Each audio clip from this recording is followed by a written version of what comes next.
Good evening, everyone. Thank you all for coming. Tonight, we're going to hear a presentation for a new building at 959 Sterling Place, which is a new tax lot on the back zoning lot for 920 Park Place, the Hebron School, formerly the old Methodist home. I have Ms. George, the district manager for CB8, on the line with us to help manage the discussion. We also have, I believe, Ms. Neal may be with us to help manage the discussion. And Irsa Weatherspoon, the third vice chair for CB8, will help with the chat and help organize speakers who want to testify and through this process. We have the entire team for the project on the line, I believe, and Ms. Raspberry, the coordinator for the project team, will be going through that. And I believe I see Council Member Robert Cornegy in the audience as well. It was very comforting to have him with us for this exploratory discussion. So with that, I'd like to make some things clear, given the details we need to go through here. We want to give the team 25 to 30 minutes to make their presentation. Then we will take questions and answers. We will have a moderator who will call upon speakers. I think Ms. Raspberry will be handling identifying her team members to answer questions. I'm going to give each team member 2 minutes maximum to explain their part of the project. Then we will step through the proposal, and then we have questions and answers. I don't know if Councilmember Cornegy wants to make a statement now or wait until the end of the presentation. Councilmember? Thank you so much. I won't wait until the end. My statement centers around the fact that I need you to know that while I haven't answered each one of your emails individually and or text and or social media concerns, I wanted to wait for a public forum to be able to hear from you directly. But I needed you to know that I've actually gotten every single one of your correspondence as it relates to the project. Thank you, Councilmember. And we hope that you'll have a statement after the presentation and the question and answer session. Okay. Ms. Tyus, can you hear me?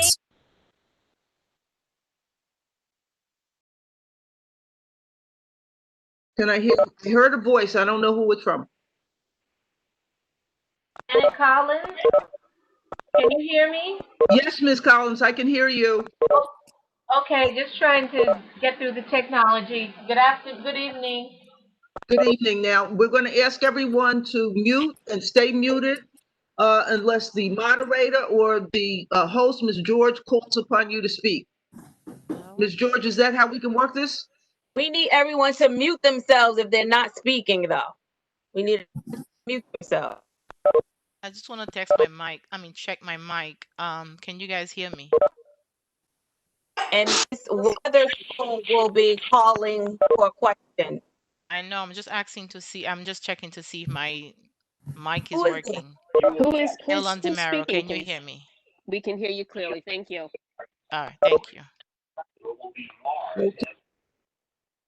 Line to help us, Ms. George, Ms. Weatherspoon, Ms. Neal, and they will be helping to coordinate who's speaking and when. At this point, I would ask Ms. Raspberry to introduce her team and start the online presentation of the PowerPoint materials. Excuse me. I'm sorry, Miss Tyson. There are people that are still, they have their mics open. So we have Miss Yaramillo. If you can mute yourself, please. And there are a couple of you that have dialed in that you need to mute yourself. Thank you. Good evening, everyone. Thank you so much for giving us the opportunity to present to you today. I think we're going to just jump right in, and as the presenters the presentation, they will introduce themselves in, interest of saving time. So Morris and Tom, I know one of you is going to share the screen of the presentation, and then we'll begin. That's me. Good afternoon, everyone. Thank you for your time. I'm Tom Lewis from Morris Adjmi Architects, and I will share the presentation. Go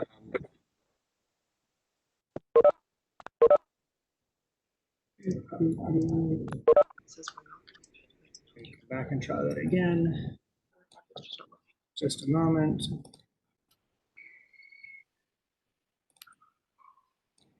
Okay, let's try again.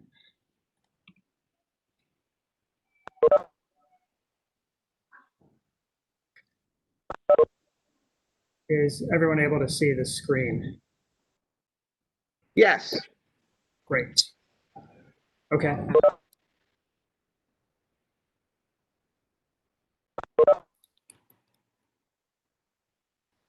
Tiffany, do you want to take us from there, or Dr. Honore? Yes, I think Dr. Honore, we should just begin the presentation.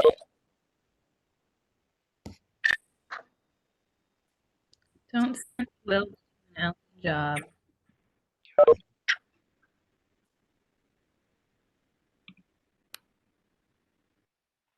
Dr. Honore, I believe we can't hear you. This is it. Yeah.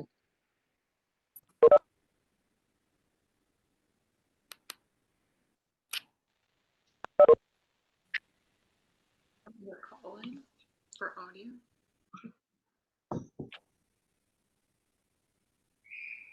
And then you can just click it. I don't.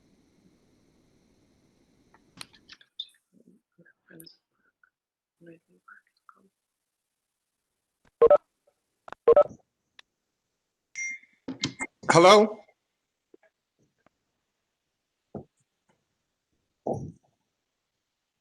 I think we can hear you now, sir. You can hear me? Yes. Okay, I'm sorry about the technical glitches.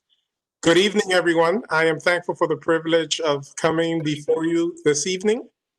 My name is Daniel Honore, and I serve as president of the Northeastern Conference of Seventh-day Adventists, which is the ecclesiastical and corporate parents of 200 Seventh-day Adventist congregations throughout New York and New England. As part of its mission, the Northeastern Conference operates also 15 parochial elementary and secondary schools, as well as a 100-acre campground, and we also operate 270 units of senior citizen housing. The Hebron School exists to educate our children according to the tenets of our religious faith and cultural traditions.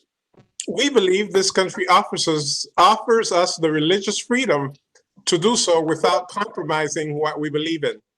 The Northeastern Conference supports member churches and their acquiring and developing of real estate property. A few years ago, we received a request from the Hebron Seventh-day Adventist Church to assist them in redeveloping the Hebron Bilingual School in a way that would allow the school to repair and restore its premises. We retained counsel, we conducted a zoning analysis, and we issued a request for proposals to qualified developers. We received numerous proposals which were reviewed by the elders and the local church board. The Hebron Church membership then took a Democratic majority vote to proceed with the proposal of Hope Street Capital. Based on that vote, the corporation board also approved the project and entered into a contract with Hope Street Capital. We support the project based on the benefits that it will bring to the Hebron Church and to the Hebron School. Currently, we're unable to use the building due to unsafe conditions resulting from years of deferred maintenance. It is our hope that the students can soon return with the shortest possible delay. The proceeds from this development project will allow the total renovation and restoration of the Hebron School. It will also allow a new gymnasium to be built in the new building, and 25 underground parking spaces for school and church use. We support the project based on the benefits to our school. Our estimate is that it will cost multiple millions of dollars to structurally and aesthetically fix this building. Currently, the building is under a vacate order from the City of New York for the 3rd to 5th floors because of the building's structural instability. Our contract with Hope Street would provide us with enough funds to be able to repair and restore this building to its former glory. We know of no other way of how we can use this building again. We think that the building that Hope Street has designed is a good component and a good complement to our building and the blending of the elements of the current building with the new building. And I just want to say here that we respect the rights of all individuals to express their opinions on the matter. We understand that not all are in agreement, but we also have more than 1,700 individuals who have signed a petition to that effect. For me, this building is special because about 30 years ago, my father was the pastor of the Hebron Church and my mother taught at the school. And I know that for decades, different church administrations, different ministers have tried without avail to get this building once and for all. So I thank you very much, and we look forward to seeing this project move forward. Can I interject? My name is Pastor Williams from the Holy Trinity Baptist Church. How you doing? Fine, thank you. I don't even know how they delineate it, but we are the Mr. body. Williams, we are on a time schedule with this presentation. We appreciate you Yes, ma'am. willing to contribute to the opening statement that ran over by Ma'am. a minute and 10 minutes, a minute and Yes, 10 ma'am. seconds, but we're going to go on with the presentation. And after the presentation and the questions and answers are done, everyone will have a chance, 3 minutes tops, to make a statement or ask a question. Yes, ma'am. Okay. Thank you. Sorry about that. I'm sorry. Thank you. Ms. Raspberry, please proceed. Tom, we should begin the presentation. So quickly, a table of contents of what we'll be talking about this afternoon. We just had the introduction with Dr. Honore. Thank you for that, Dr. Honore. We'll talk briefly about the condition of the existing buildings, facade restoration of the existing building. We'll talk briefly about the building history, make a case for selective demolition. Then we'll talk about the neighborhood and the building heights and typologies around us. Finally, we'll talk about the proposed design and then rendered views of the proposed design. With that, I would introduce Jennifer Kearney from Jablonski Building Conservation to talk about the existing building. Good evening. I'm Jennifer Kearney. I'm the senior conservator for Jablonski Building Conservation. 920 Park Place is formerly the Brooklyn Methodist Church home for the aged and infirm, and is currently the Hebron Seventh-day Adventist Bilingual School. In order to develop a master plan for the campus, the Northeastern Conference of Seventh-day Adventists retained a design team, including Capels Jefferson Architects, Jablonski Building Conservation, and Silman, to perform a conditions assessment and develop a restoration program for the building. Next.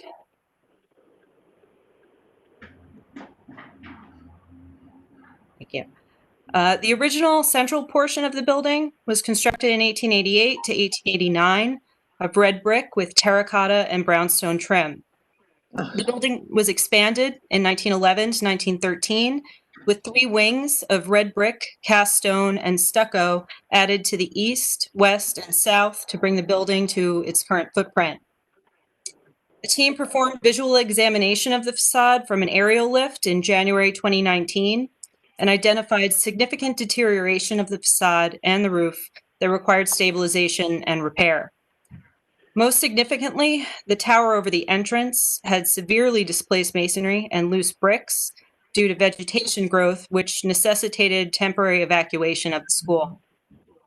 The team also visited the site during rain conditions and identified numerous locations of water infiltration through large holes in the roof which had compromised the roof framing. Next. The rear addition has different massing and fenestration from the main building with a shallow pitched roof along with replacement windows at the 4th floor. Step cracking, particularly at the corners, open joints, and displaced brickwork are present, along with severely deteriorated sills and lintels at the windows. Next. Many of the building materials used throughout the building, such as roofing and flashing, have exceeded their useful lifespan and need to be replaced.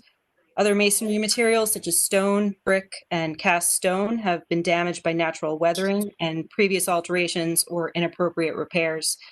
Original windows in both the school building and the chapel are extremely deteriorated, with the stained glass windows in particular requiring substantial repair. Based on the findings from this investigation, the team developed recommendations for restoration in order to provide a watertight building envelope and a safe environment for the students of the school.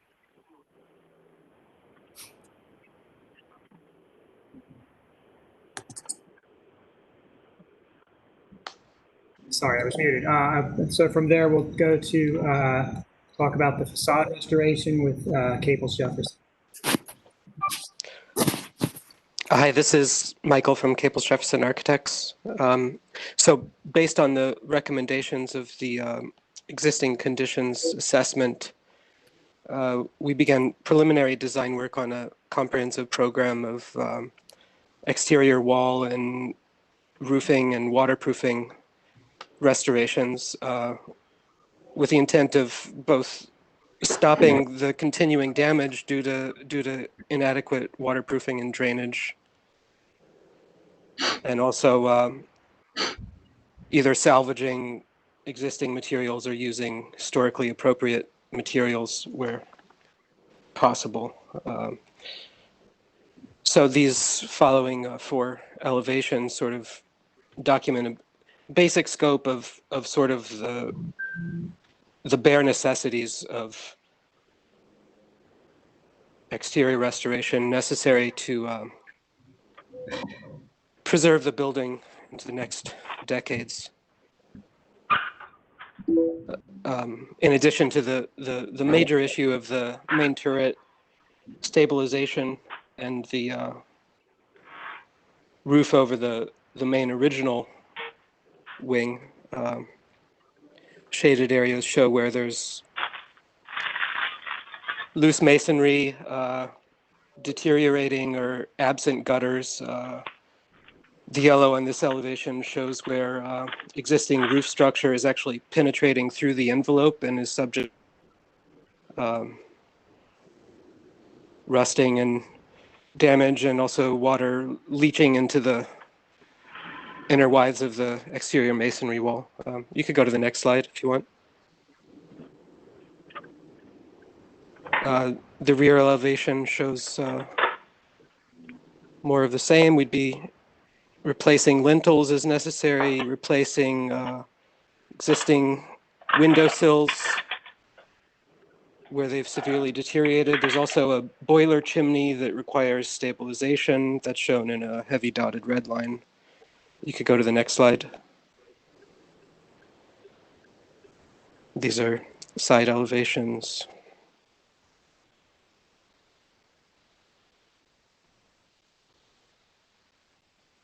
Okay.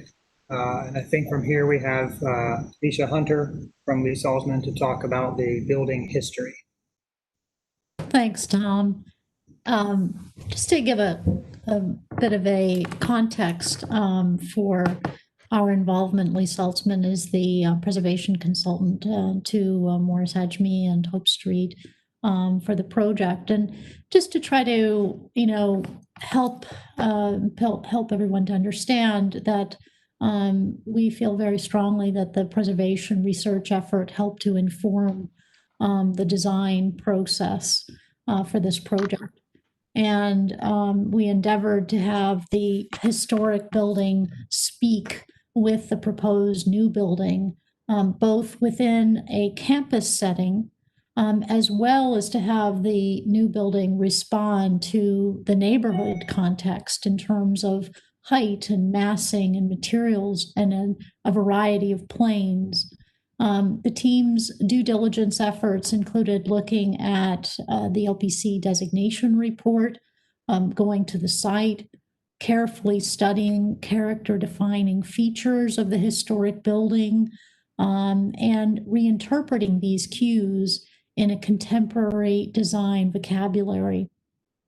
We also carefully reviewed historic maps, looking at the development of the Hebron School over time, historic photographs, and studying the context of the site and the neighborhood and identifying local building typologies and building heights and massing. So we will show that in this presentation.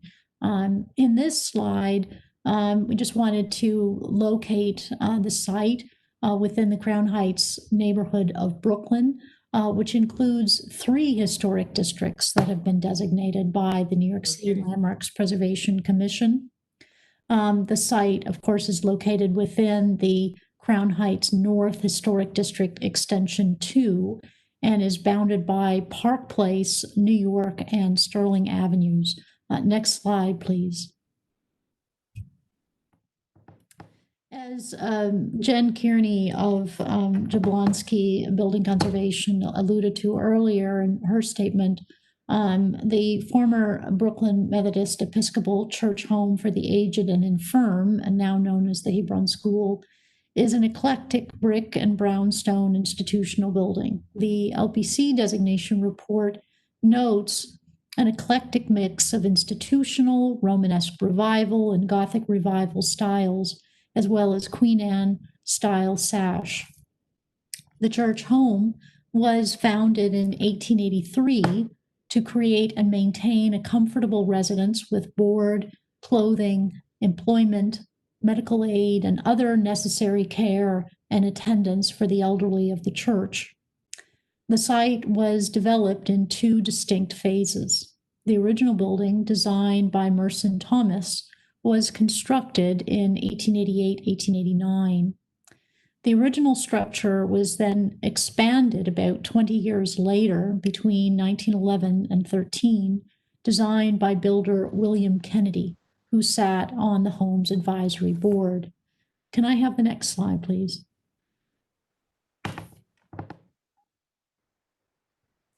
These historic views show Thomas's 1889 building, anchored by a high tower with an octagonal dormered roof, gable and dormered windows.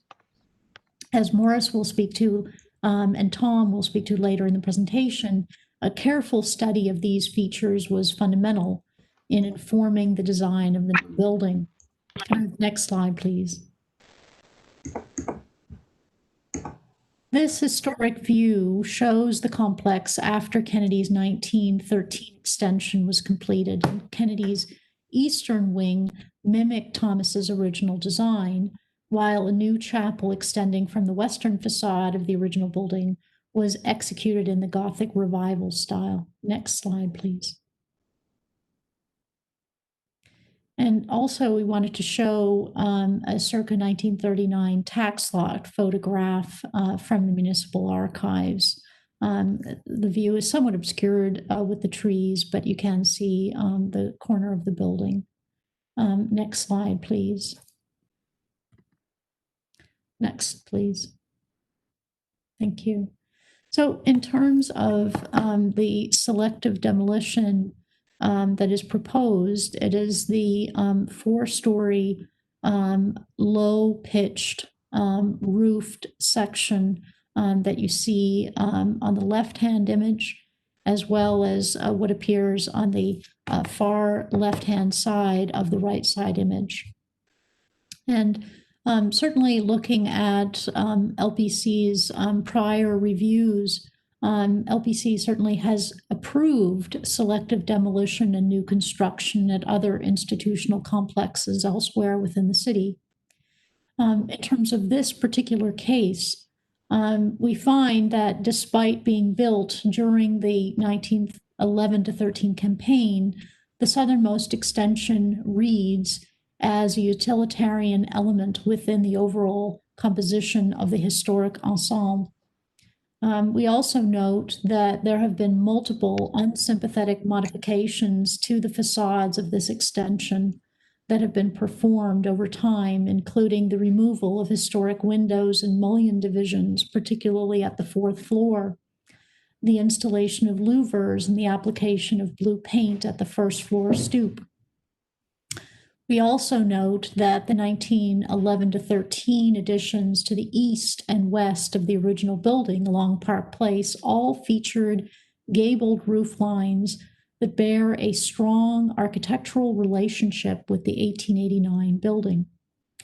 Both the easternmost addition along Park Place and the chapel connected to the 1889 building either with a small scale link, such as the chapel, or a change in plane, such as the easternmost addition, which allowed both the original building and the additions to read legibly.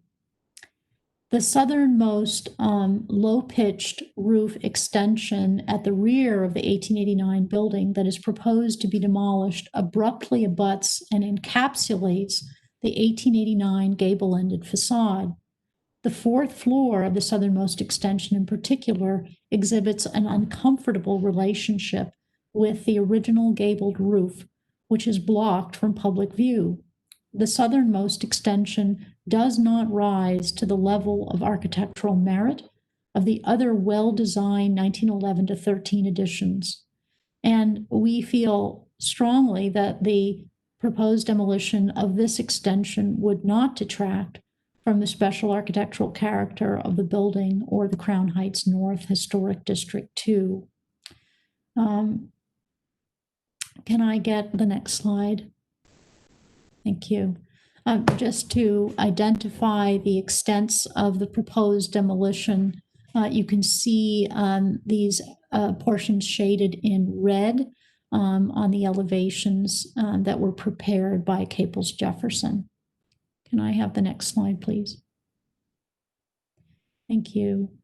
And in terms of the proposed design of the new, of the gable-ended facade, which is going to be restored, this is encapsulated presently and would be restored and re-exposed.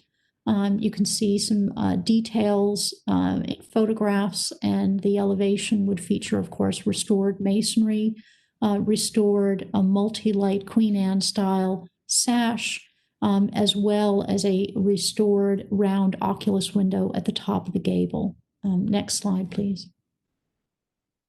Next slide, please.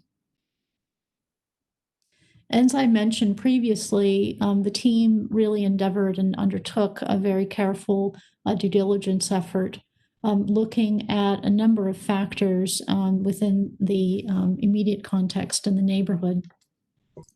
So what we found is that the context of the proposed development consists of variegated roof lines and building heights.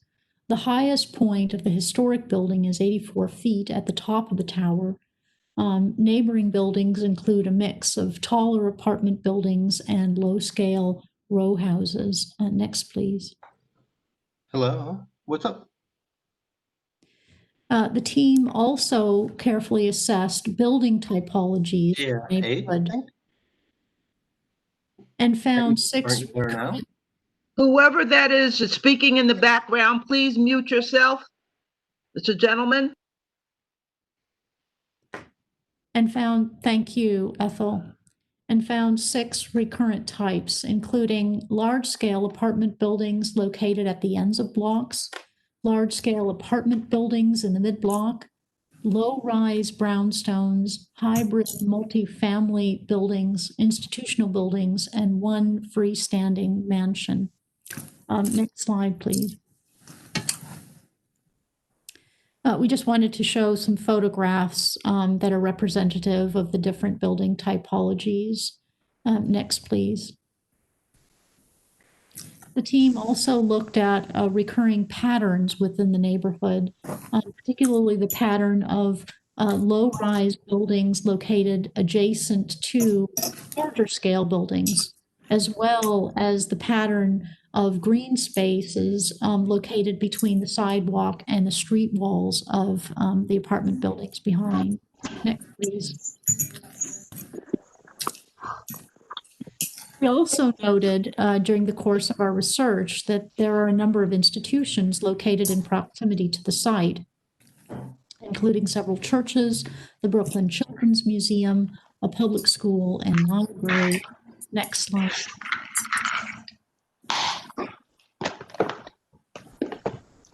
As noted previously, the team carefully studied the historic building on the site as well as the institutional campus model, in particular the General Theological Seminary in Chelsea.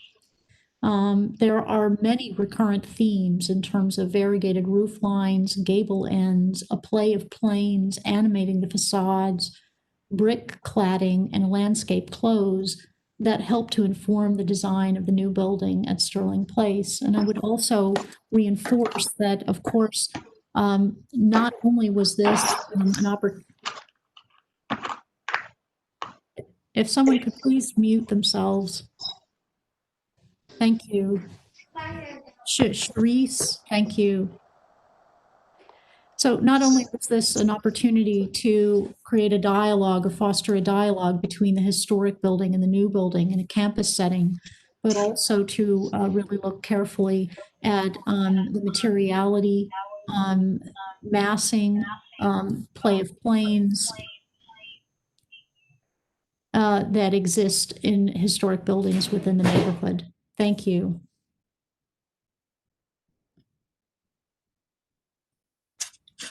And Morris.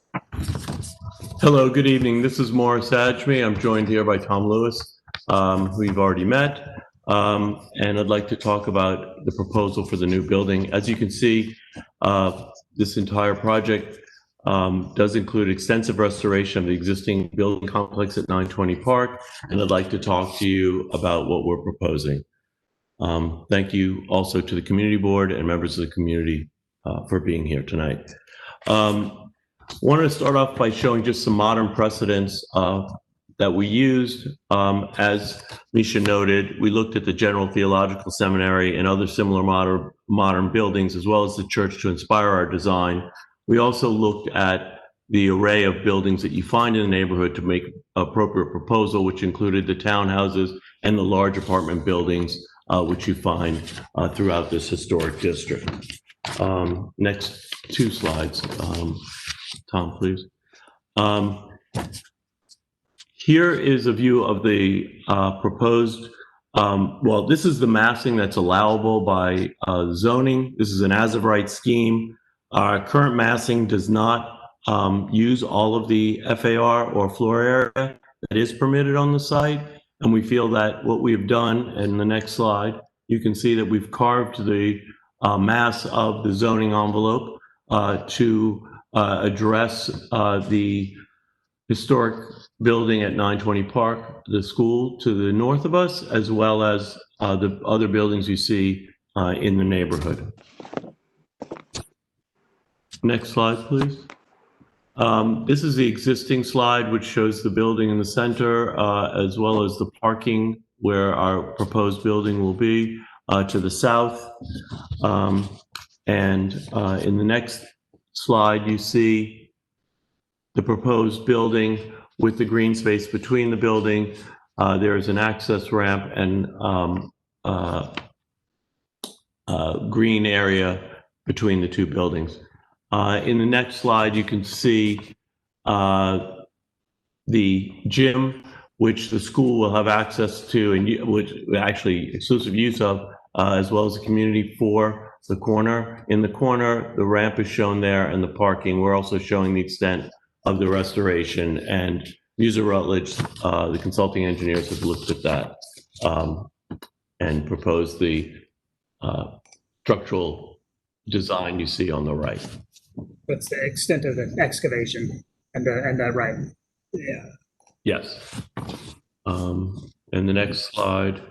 So here, as Misha mentioned earlier, we looked at the school building and took cues from that in terms of the gables, the dormers, the variety of heights and the setbacks as identified in the color-coded in yellow, purple, pink, and gray on both the existing structure and our proposed design, with bubbles showing those areas of inspiration.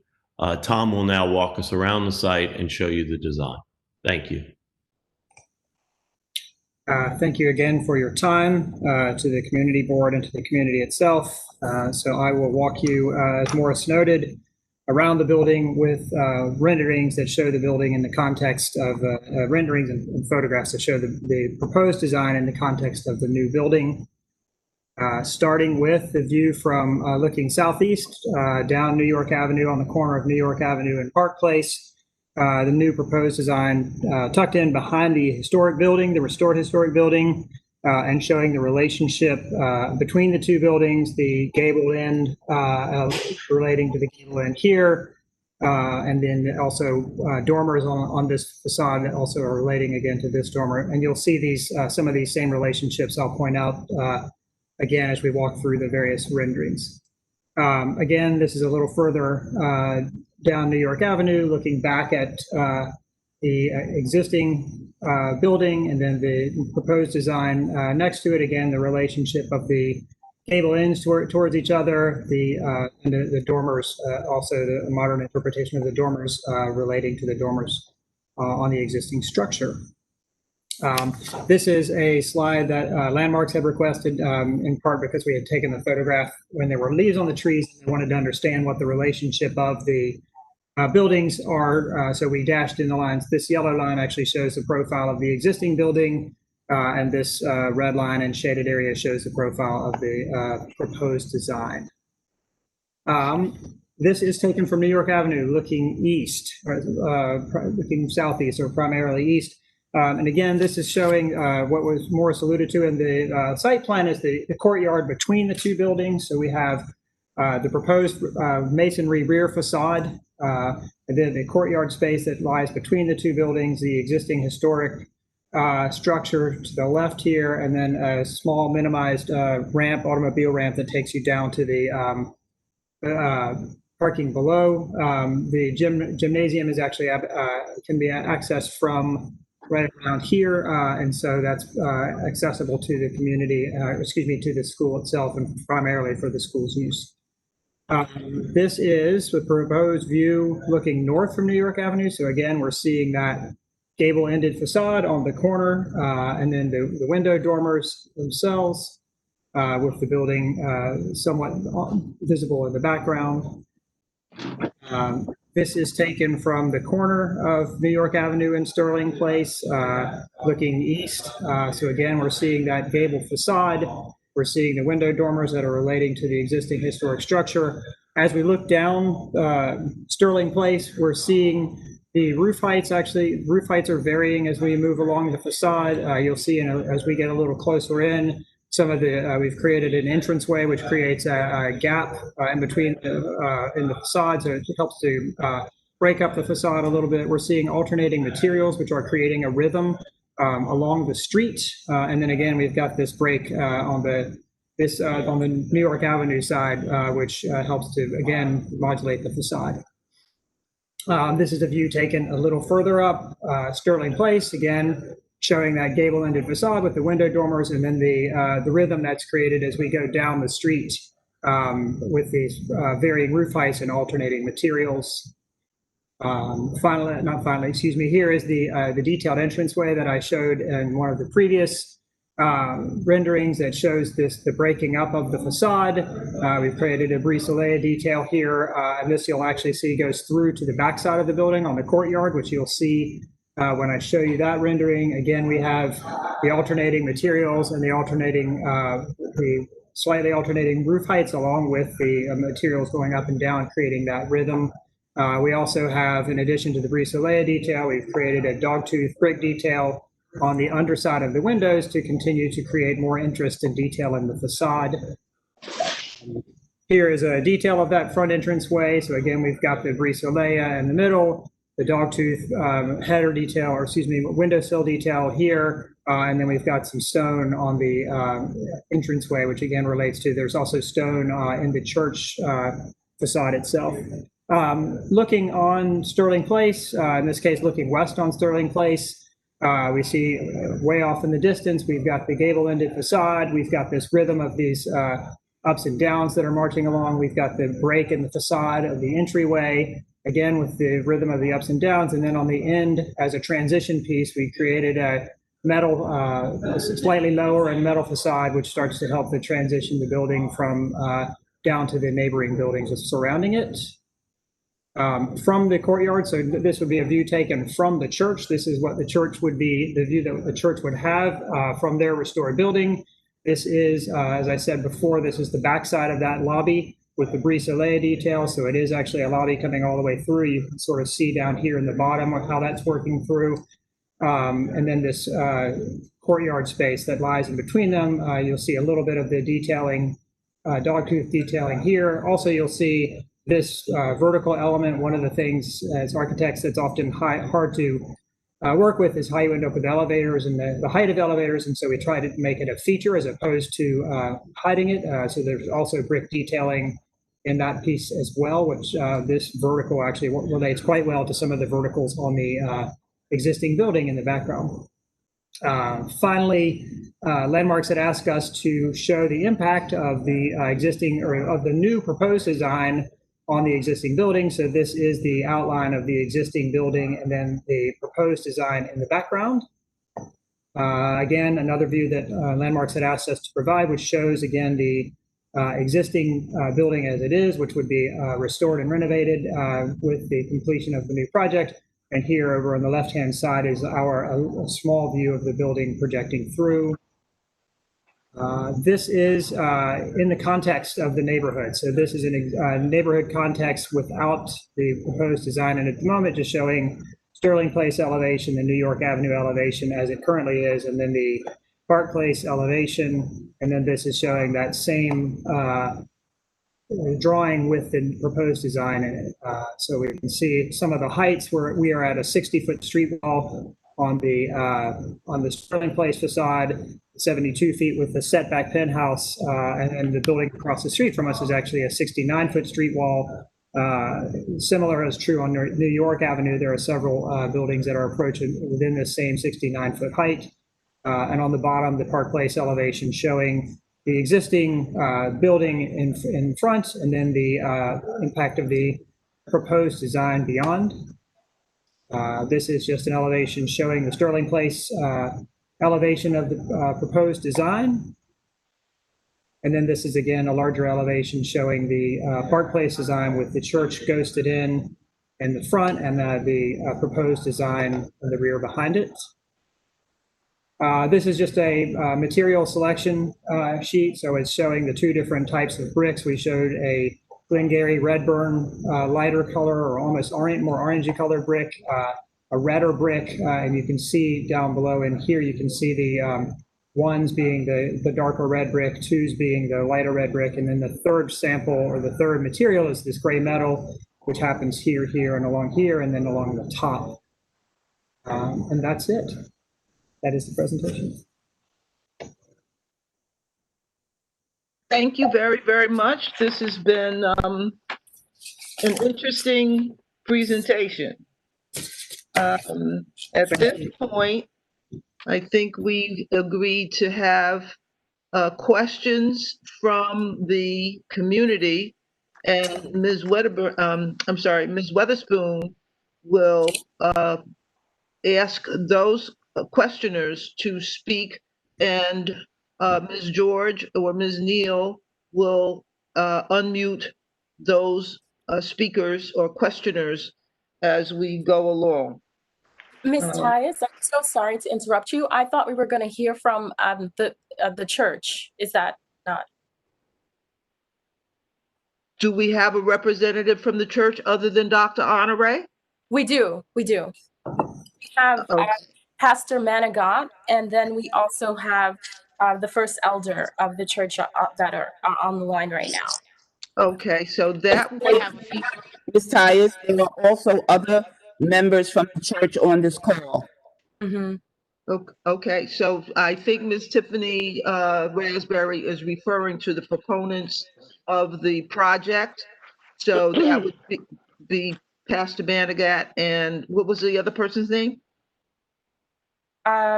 It's one of the elders from the church who was involved in this process. His name is escaping me at the moment. Okay, well, he can introduce himself. Each of those, I hope you'll stick to 2 minutes, Pastor Manigat. So please proceed. And yes. Pastor Manigat.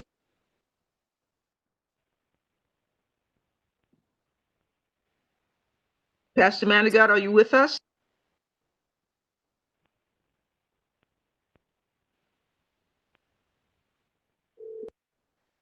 Pastor Manigat, are you with us?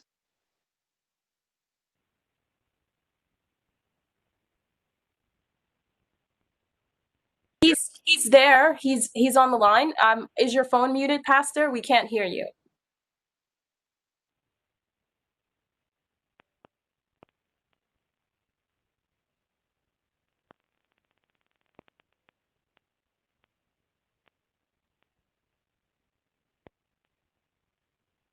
Tiffany, you're muted.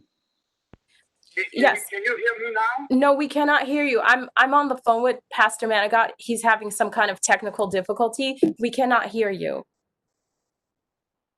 I don't see his microphone at all.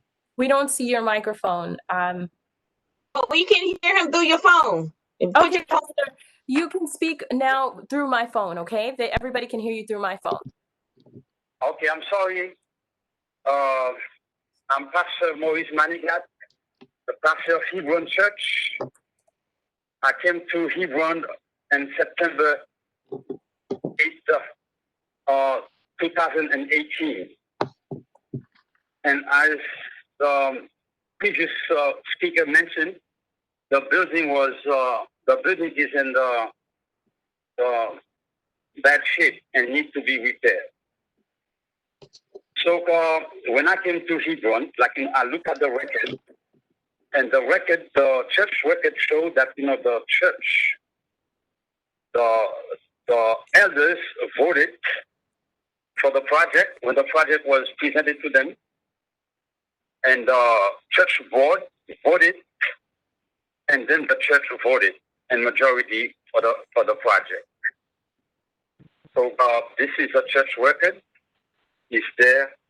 The church is aware of the vote, and they took it. In every vote, there are going to be people who are pro, people who are against. But in my understanding, the majority voted to proceed with the project.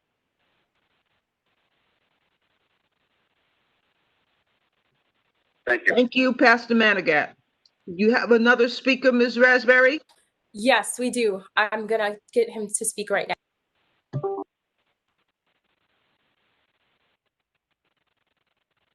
Yes, Elder Toussaint, are you on? We have Elder Toussaint, who was part of the committee at the church when this project was approved.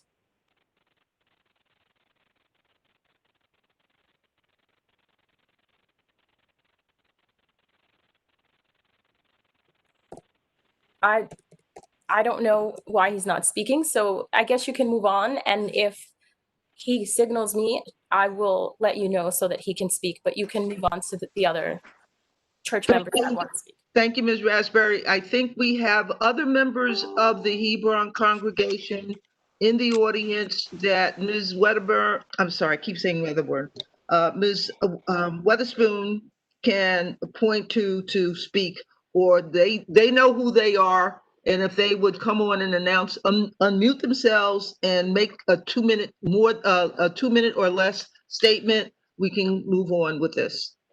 Now, what we're going to do, excuse me, Ms. Tyus, we're going to have everyone in order as they landed in the chat. So okay, I don't know where they fall in, because if their name is not in the chat, then we're not going to be able to. We just can't have them call out and start speaking. So everyone has followed the order of submitting their name and their question. So we are going to go in order, correct? No, at this point, we've heard from the proponents of the project who are members of the congregation. At this point, I want to hear from 2 or 3 members of the congregation who have asked to speak on this issue of how the project was approved. So I'd like those people to step forward. I believe one is Mirlandi DeMiro. Yes, Ms. good DeMiro, evening. yes, would you please give us a brief statement on the position of your position as a congregant? Good evening, everybody. My name is Mirlandi DeMiro. I'm a member of Hebron Church. And as you all know from the presentation, Hebron School and Church has been in the community since 1960. And just brief, since I don't have much time, since 1960. So what happened was that when the deal was taking place, You came there in 77. But the can school you in guys hear 70. me? Please, if you're not speaking, please mute your microphone. Everyone. Thank you. I'm sorry to say, I'm not trying to disagree with my pastor, but unfortunately, since he came late into the project, I'm gonna have to go against what he says, because what happened with this project was that in 2016, I think that the members of Hebron went and approached the NEC to ask them for a loan. The loan exactly was $500,000. And that loan was never approved. As of today, we never see that loan.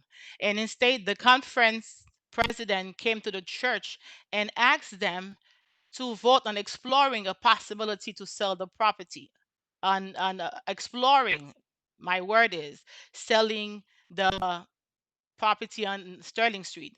And we had no idea that the conference had signed a contract with Hope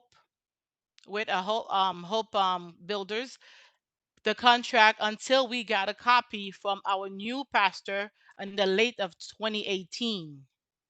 And the contract, according to the copy that we got, the contract was signed in December 15, 2017 for 18 months. In June of 2015 of 2019, that contract had expired. In November of 2019, an extension was given to the buyer without the Hebron Church knowledge. In May of 2015, in May 15, 2020, the extension of the contract has been expired this past May. Several letters was written to the conference and also to the buyers to let them know. We wrote a letter to the conference, let them know that not to give any more extension to the buyer without our knowledge. Also, several letters was written to the conference and the buyer, and let them know that since May of this year, the contract was expired. How come the conference is pushing for this deal to go forward without a contract? The president of the conference, Mr. Daniel Honore, is pushing for this project to move only because he is looking to collect the 20% from this sale. After the president won the second election, which is his term right now that he's on, this year is the last year of his term, he told Hebron members that whatever the debt that we had, old debt, has been wiped out. We're going to have a fresh start. Instead, with these buyers, they put a down payment for this deal. He used that money to subtract all our debt that we had. He had stated that he has wiped out for us. So this deal does not help us. My question is for Mr. Honore. Why has the contract not been shared with the Hebron congregation, and we have requested to see it on our request and not even been honored? And this church and the school serve a dedicated and close net to the community. And have the developer met with congregation members or just the church leaders? What type of outreach and feedback process did they have with the congregation?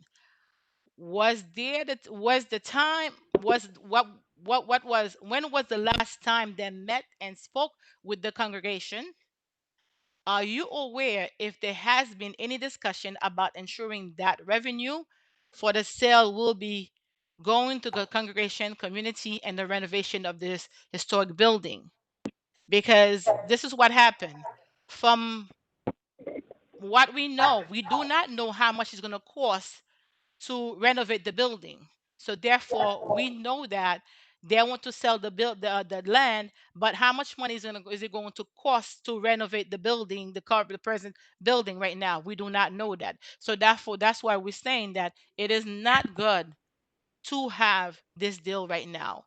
And before my least question, to the best of my knowledge, there have not been an assessment to conduct a running maintenance course for the Hebron. I stated that already.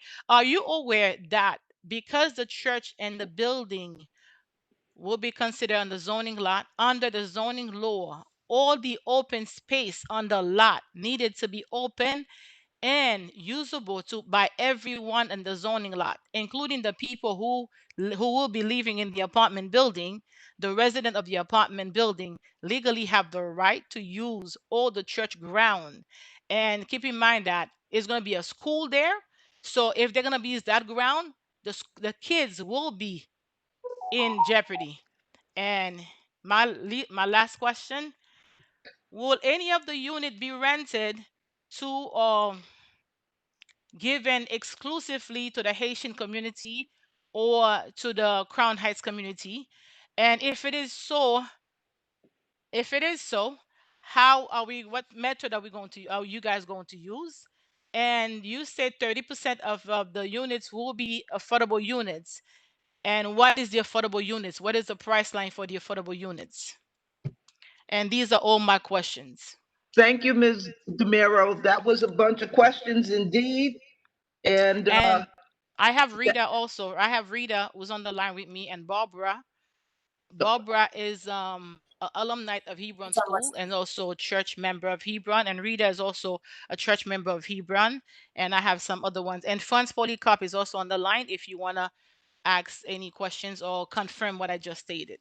Also, I have Elder Toussaint, who is available to speak now. I have him through my phone because he was having technical difficulties. Okay, now we've got a pile on here of 6.5 minutes of questions from a congregation member. So at this point, I would ask if careful notes were taken on her questions, that we ask someone knowledgeable in the Hebron team, the Hebron church team, to answer her questions succinctly and briefly, one by one.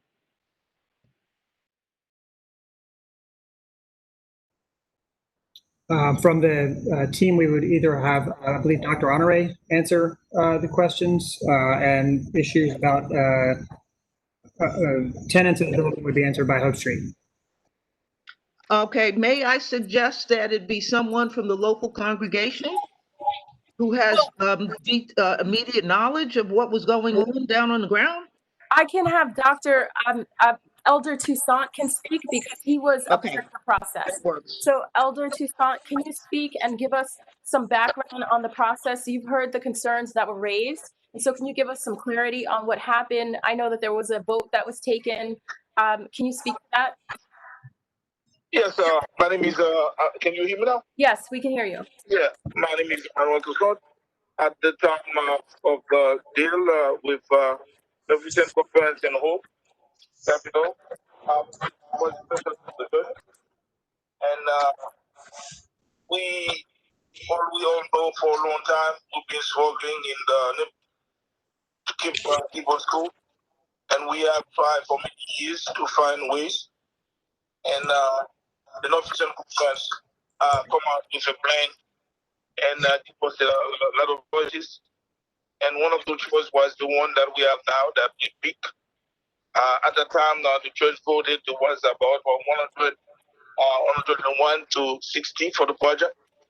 And later on, there was the argument regarding the exception, whether we're going to accept to have it demolished or not. That also has been presented to the board, to the church, and we have voted on it, and with the argument that we will give extra money. We also understand the concern of everybody in the community regarding this project, but this is a project that the church has accepted because we have struggled for many years, and we hope by with this project we'll find money to refurbish our school. As far as people objected to the project for any reason, I can understand that, but what I will not stand for is these innuendos or false statements regarding what happened in the past. As far as the way Northeastern conducted business, we have a lot of time elapsed, as you may hear, between the time that the project was signed to now, and I think that according to the contract, there was an option for the contractors or developers to have an extension. That also has been discussed, and everything was on the ready.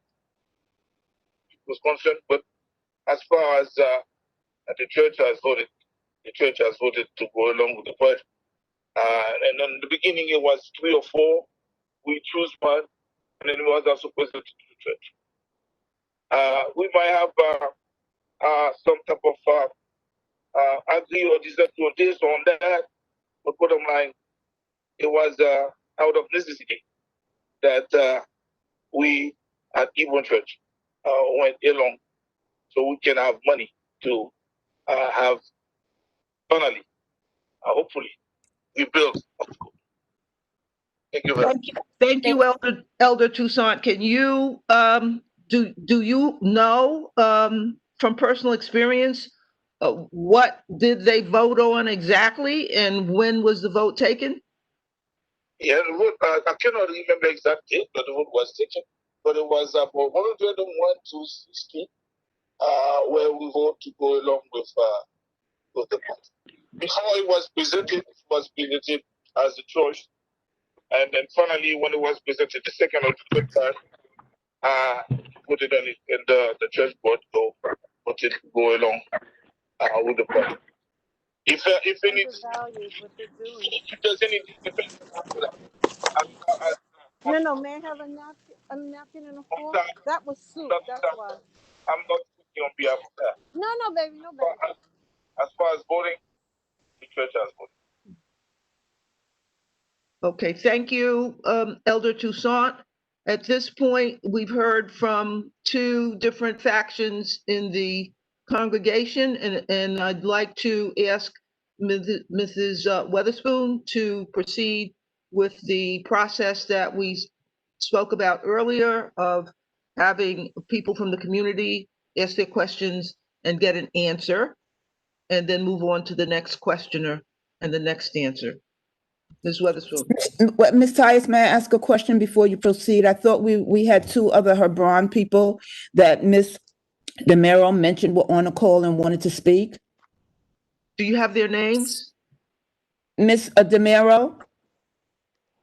One of them is Miss Germain, Barbara Germain. Yes, and the other is Miss Retha. Yes, ma'am. Yeah, I okay. already spoke. Yeah. Okay.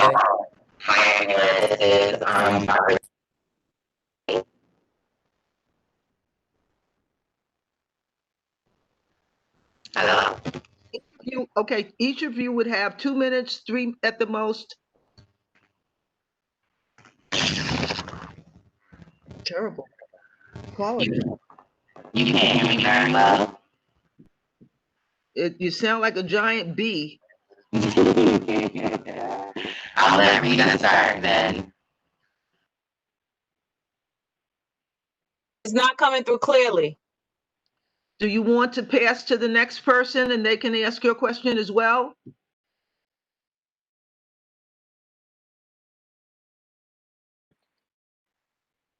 Miss Tyus, I think she said that she wants Miss Letha to start first. Miss Germain's put in the chat box. Please proceed. Hi, can you guys hear me? Yes. Okay, great. Yeah, so I know we only have a couple of minutes, so I'll just make it quick.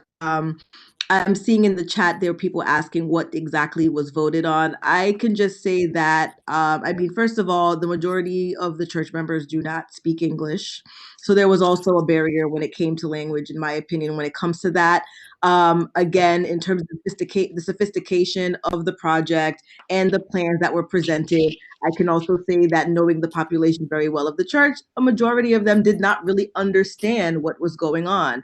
I know that in one of the meetings, I was very, very vocal when they had like a kind of an open town hall. A lot of the youth members were strongly opposed of this particular deal, to the point where we were shut down in the middle of the church. A lot of the youth did not come back because of this meeting, because our voices were not, we were not really allowed or afforded an opportunity to really be ask the questions that we were equipped to ask, knowing again that the population was not as sophisticated to understand the complexities. We had questions that we wanted answers to, and we were shut down on many occasions. And a lot of the youth, again, have left because of this particular project and the disrespect that we felt from the leadership with respect to this. I had asked for, clarification on a lot of the points. They were PowerPoints, but the majority of the church, not necessarily as sophisticated in understanding what was happening. There were a lot of questions. It wasn't something that was thoroughly explained. The leadership might have thought that that could have been the case, but it really wasn't. And it would be hard for me to believe that anybody would think that the majority of the church congregation actually truly understood what was at stake. What it sounded like was more so of a bullying tactic, like, well, if we don't do this, we're going to lose the school, as opposed to really presenting, what the pros and the cons in a way that would be understandable to the church congregation. And so that's been something that was very problematic, just the lack of transparency, really, again, from a lot of the youth that are professionals, attorneys. I'm an attorney. We had a lot of different professionals that were asking questions that really wanted to get to the bottom of what is going on here.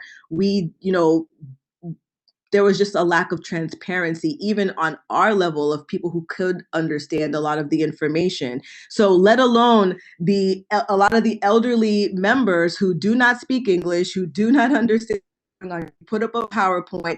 All they were really hearing was, well, if we don't do this, we're going to lose the school. And yes, we need money, obviously, to make these repairs. We do not have the money to do so. We still don't have the money to do so. And that's a very real issue, is that we have this property that needs to be revamped,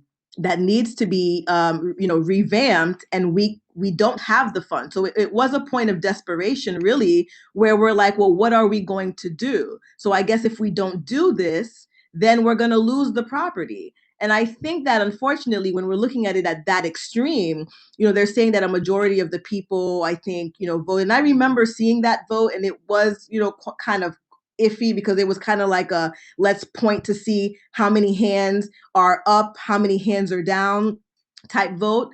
That's exactly how the vote was done. It was not done by like a ballot, anything like that. It was like, let's see a show of hands. How many people, are voting for this, for and against? You had older people like, I guess I'll raise my hand. There was a lack of real understanding. And even till this day, asking for documents, like, let's see some of these contracts, let's see this. There was a separate committee that was really handling most of the day-to-day process, I guess, of this.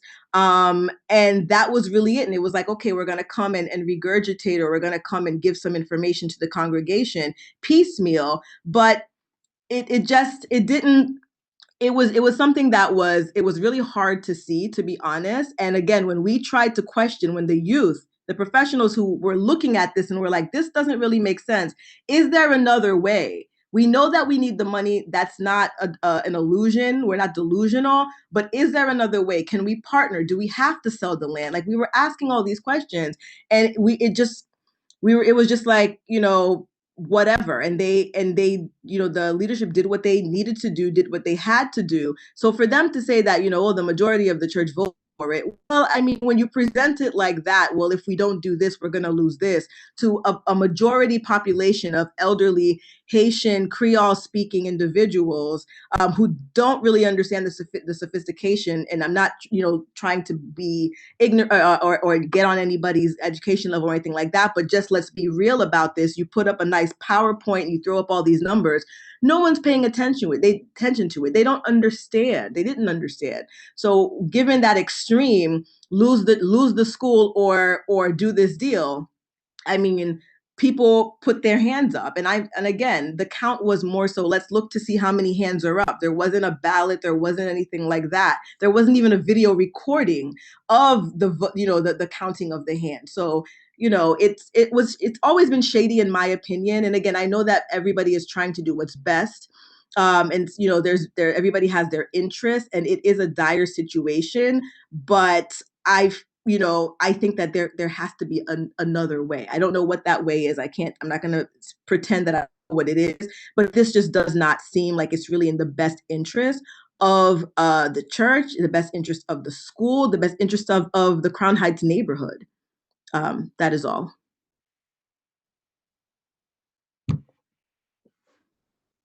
Thank you, Ms. Pierre.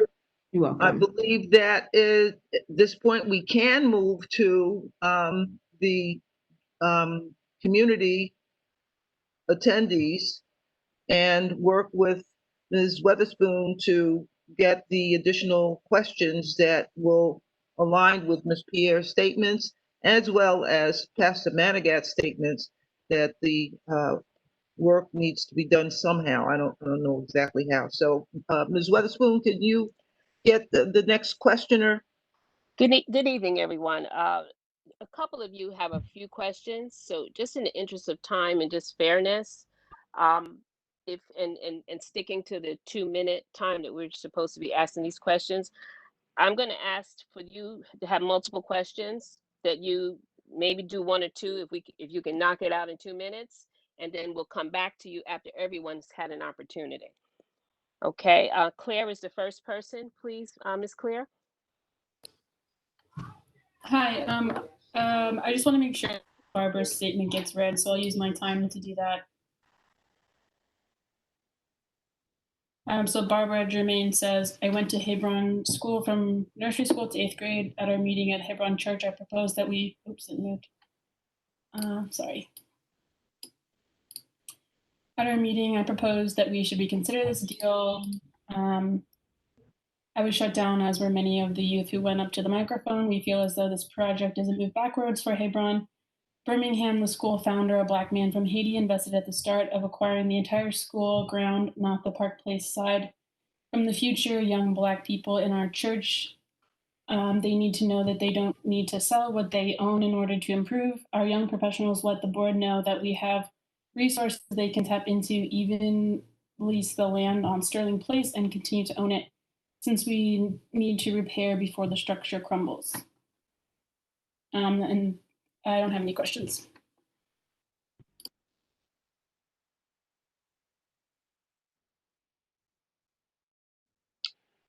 Ms. Weatherspoon? So that's a statement from Ms. Barbara Germain. Next, we'd like to go to Lin Yi. Hi, how's it going? My name is Lindy Ryan. I was 3 doors down from the proposed construction, and I wanted to understand, given the proposed construction will literally block sunlight and airflow to me, my neighbors' homes, choking off our thriving gardens and creating a heat sink, how can Hope Street position themselves as friends of the community? The second question, and also before I even finish that, I actually would like to cede my time to Friends of 920. They have a statement to read, so I apologize. I forgot about that. Yeah.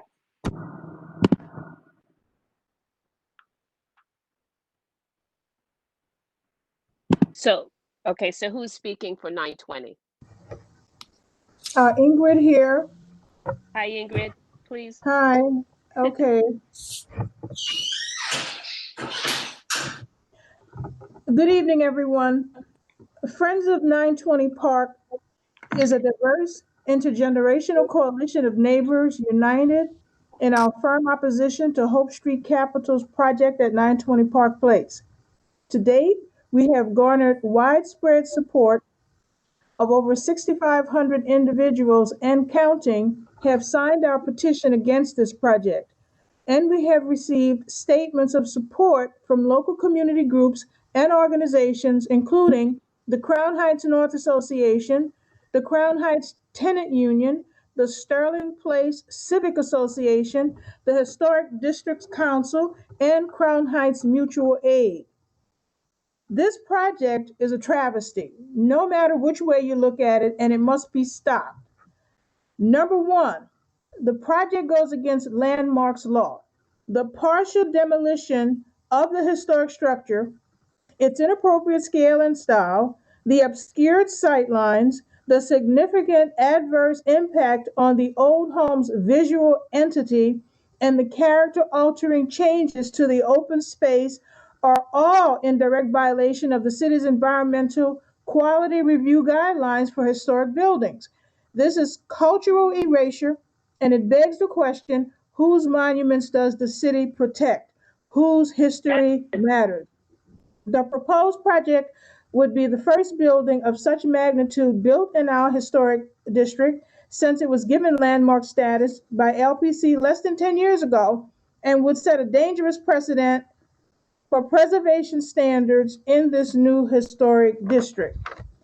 I'm almost done. Number two, the project removes half a block of a central green space in a district that is already plagued by higher temperatures and unhealthy environmental conditions due to racist redlining. We are in a climate crisis. How can we possibly continue to ignore devastating impacts of selling away open green space for private profit? The environmental impact of this development is not a footnote. Lives are at stake. Removing the little green space available in a majority Black neighborhood is environmental racism. And it is outrageous that Hope Street Capital is not proposing a single green initiative to mitigate the environmental devastation they are causing. I'm done. Thank you so much, Ingrid. Now I'm going to ask Suzanne Spelling. Sorry, I'm actually reading the second part of the Friends of 920 Oh, statement. I'm sorry. Yeah, so no worries. No problem at all. So, hi, I'm Noemi. So as if what my neighbor Ingrid just explained isn't bad enough, Hope Street Capital's project does not have a single redeeming quality in terms of housing. The small unit sizes make it clear that this development is catering to young, short-term tenants who will not be looking to settle down and integrate into the community. Do not be fooled. There is no affordable housing in this development. At best, Hope Street Capital will participate in the Affordable New York Housing Program and offer 30% of apartments under this program. But the program's name is misleading. By design, only the upper middle class can afford apartments offered through Affordable New York. This year, individuals who made $100,000 a year qualified for an affordable New York apartment. Here in our neighborhood, the median income is around $40,000, and that figure is even lower for Black households. Therefore, we repeat, there is no affordable housing in this development. Lastly, we are deeply disturbed by the congregation's testimonials of the corrupt deal-making that has occurred between Hope Street Capital and the Northeastern Conference leadership.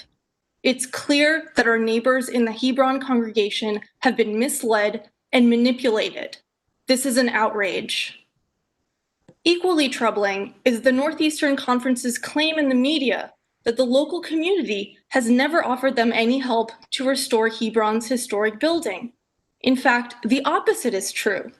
For over 15 years, local community members, including members of the Crown Heights North Association, have offered to meet with the church's leadership in order to share grant opportunities that would fund the restoration of this building. The Northeastern Conference has consistently ignored these opportunities, but we are still here, and we are still willing to help.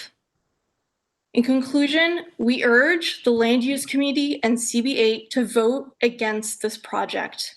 This greedy developer shows no regard for community concerns, is willing to desecrate a landmarked institution for its own profit, has no real intention of offering affordable housing, and makes corrupt, backdoor deals behind the backs of Hebron's members. For the sake of our community, please vote no on this atrocious project. Thank you everyone for your time. Thank you, Naomi and Ingrid. Next will be Suzanne Spelling, board member of Crown Heights North Association, and she will be reading a letter for the record. Thank you, Suzanne. You're welcome. This letter is going to the Landmarks Preservation Commission as well as the developers. The Crown Heights North Association, Inc., China, appreciates that you and your colleagues took the time to present your project to us and other community members on June 25th, 2020. As a result of your presentation, as well as your latest updates to your plan, we do not support your proposal. There are a number of reasons for our opposition. First and foremost, the entire former Methodist home site is part of a New York City historic district, the Crown Heights North 2 district, both the building and the entire grounds. The rear grounds cannot be sold off for as-of-right development without permission of the Landmarks Preservation Commission. This entire project flies in the face of the 1965 Landmarks Law. The entire property is also listed on the state and national registers of historic places. The State Historic Preservation Office, SHPO, will likely find a project of this size and design to be an adverse impact on the historic resource. The proposed plan will negatively affect the architectural integrity of the Hebron site. The proposed plan clearly competes with, rather than being deferential to, the existing Hebron building in scale, bulk, and its materials. Hebron is the gem of Crown Heights North. It is an intact, picturesque Romanesque Revival Gothic institutional building, the only building of its kind remaining in central Brooklyn. The erasure of the open space surrounding the Hebron buildings will obscure the legibility of the landmark's historical identity as an institutional structure. The project will be a substantial adverse impact on an architectural resource of the Crown Heights North Historic District. Will result in the isolation of the property from or alteration of its setting or visual relationship with the streetscape. This includes changes to the resource's visual prominence so that it no longer conforms to the streetscape in terms of height, footprint, or setback. It is no longer part of an open setting or can no longer be seen as part of a significant view corridor. The proposed plan is an urbanistic departure from the established tenets of the neighborhood, including breaking the street wall, and its scale is incongruent with the streetscape of the 3- and 4-story row houses on Sterling Place between New York and Brooklyn Avenues. Related concerns include the adverse impact development on this open space will have on the Crown Heights North community. The city is taking serious measures to keep and create open space to minimize the risk of COVID virus infection. The new building would create a heat island, which has proven to be detrimental to the health and well-being of local residents, many of whom are seniors and others with respiratory issues. While it does not come under the purview of LPC, your proposal does not take into consideration the needs of Crown Heights North community members in need of housing, many of whom have already been displaced by gentrification. The vast majority of your planned one-bedroom dorm-like apartments will not be affordable to or even marketed to those who need apartments most. China supports low-income housing development for those in need. Finally, China proposes that the applicant work with SHPO and explore historic preservation tax credits as a tool to adaptively reuse the existing Hebron building with very few changes to the present footprint. This could result in unique, desirable apartments, allowing Hebron to make the needed repairs and provide the educational and senior services they desire. In addition, Hebron can create a specially designed outdoor green space suitable for education, recreation, and relaxation for the Hebron congregation and the community at large. Sincerely, the board and president of China. Thank you. Very much, Ms. Spelling. The next person will be Elena Rinsler.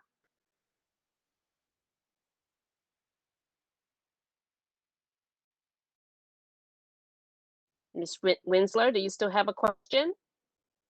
Please unmute.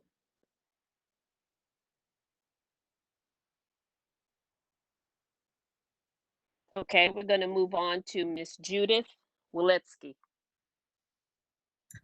Hi, several of the members who've spoken have already covered the topics that I was going to ask.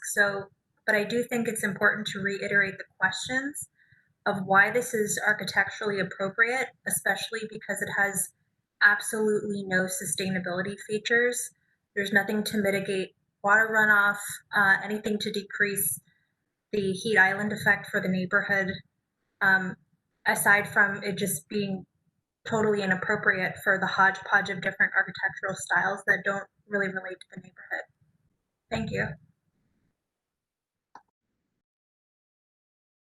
Thank you, Ms. Waletsky. I know Barbara Germain had someone speak for her. Robert Johnson, please. I know that you have a question and a statement. Hi, everyone. My name is Robert Johnson. I'm a homeowner. I live across the street at 976 Sterling Place. I don't really know where to begin. My family decided about 10 years ago to invest in the property, understanding that this was a landmark district, feeling grateful to be caretakers of a landmark property and also to engage with and help my neighbors is something that I've begun doing and something that I enjoy, helping them maintain their properties and just further the beautiful architecture and community built around it. And I feel very lucky to have been and continue to be a caretaker of this beautiful building. And every day I look out across the street and I see a beautiful building and I wonder why hasn't it been taken care of? And then at the beginning of this presentation, I hear the president of the Northeastern Conference list just a litany of properties he said that they own millions of dollars of property, right? And he lets this property fall apart, crumble right before his very eyes. The congregants come to him and ask directly for a loan. And what does he do? He proposes selling their property out underneath them. I just don't even know where to begin with this. It's a landmark district. The congregants are against the proposal. It's obviously not in keeping with the architecture of the neighborhood. And yeah, that's all I really have to say. It's just really disgusting and disappointing.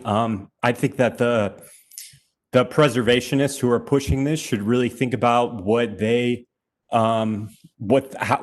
mean when they call themselves preservationists and why they think it's okay to push this in our neighborhood. When I know they wouldn't try to build anything like this in other neighborhoods. China worked hard to make this area landmarked, and to just see something like this try to get pushed over everyone who lives here and it's taken care of this neighborhood for years through bad times. And now when there's some profit to be made, what happens? The developers come in and try to squeeze out what they can. It's just despicable. That's all. I don't really have a question. I'm just disappointed in the fact that it would even come this far. Thank you for your time. Thank you, Mr. Johnson, for the statement. Next would be Michael R. Hi, I live at 1102 Park Place and I walk by this building every day. I'm just wondering about the consideration of the height, because it's so in striking contrast to the neighborhood, despite the architectural renderings that are trying to prove otherwise. And I think that the rectilinear monolithic massing of it and the lack of like any sort of considerable setback from the actual street are particularly jarring. And I think it feels almost a little hypocritical for the preservationists to speak about how they have really taken consideration of the gabled roofs of the historic structure, and the building that is being demolished because of its monolithic flat roof massing. And so I guess I just want to know what the deciding factor is and like how you came to that decision.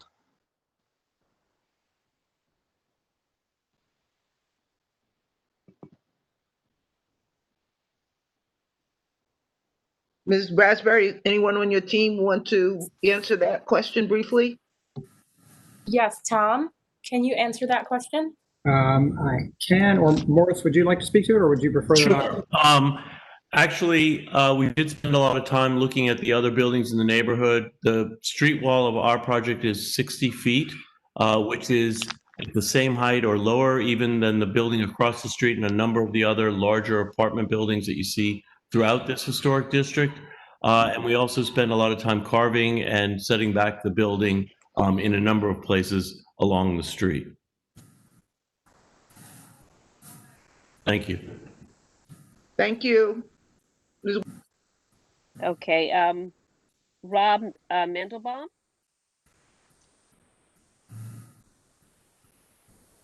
Good evening, Rob Hi Mandelbaum. there. Hi there.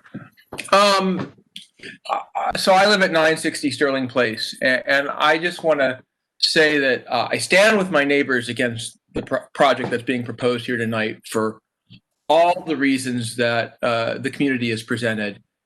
But I recognize that the city needs housing, and especially housing near transit.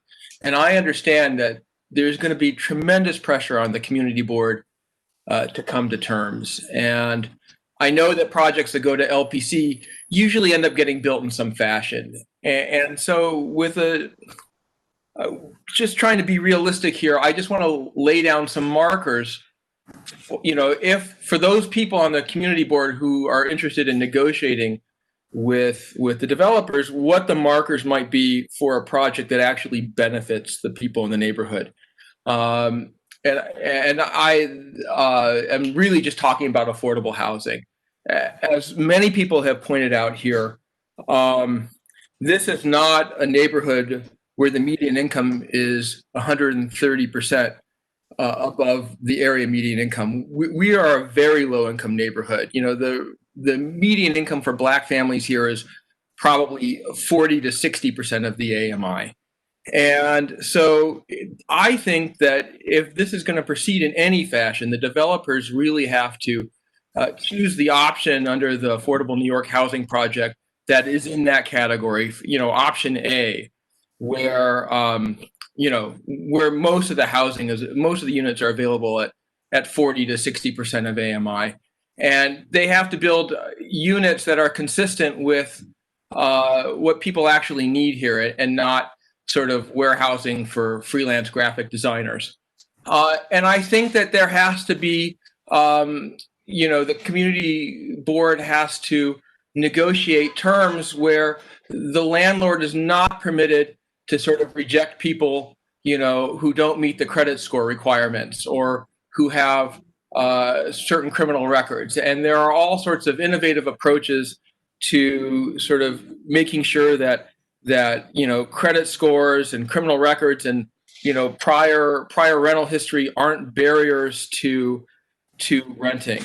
And I just want to say that at the end of the day, though, none of this can come at the expense of the architectural fabric of the neighborhood. If there's going to be a building built here, it's really got to be much smaller and much more consistent with the neighborhood and really preserve the green space on the Sterling Place side. So it's going to be a lot less lucrative for Mr. Gershon and probably the SDA too. But, you know, I think there's, you know, if they're going to do something like this, you know, they're going to have to give up quite a bit. And I talk in more detail in my statement about some of these barriers to affordable housing. So there's a lot more detail there if you're interested in that. That's all I had to say. Thank you very much. you very much. I just want to remind everyone to try to get it to the 2-minute limit. Next up is Talia Felberg.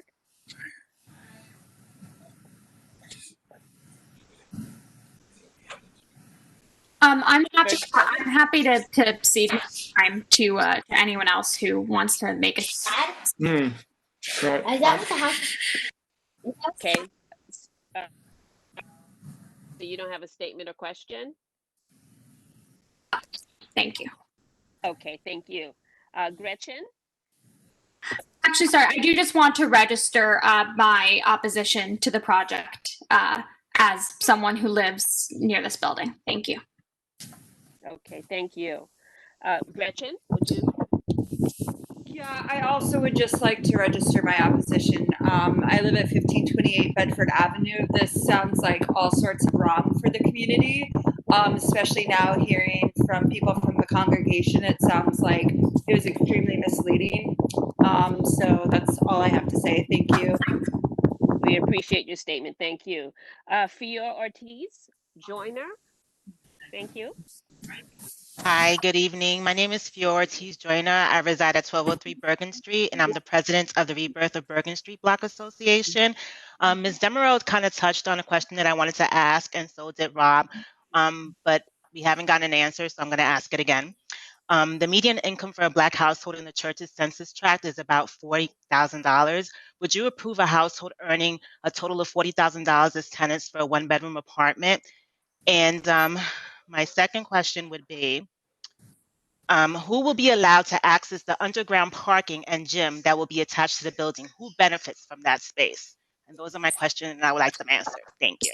So I'm going to start, and then, please, someone else from the team, maybe Jay, jump in. The City of New York manages the affordable housing program. They set the parameters and the guidelines. It's not something that Hope Street or the developer has any control over. Jay, do you want to add to that?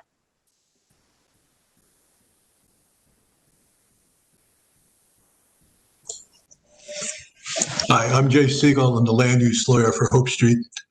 Now, the person who spoke before and said that we'd be providing affordable housing pursuant to the Affordable New York program is correct.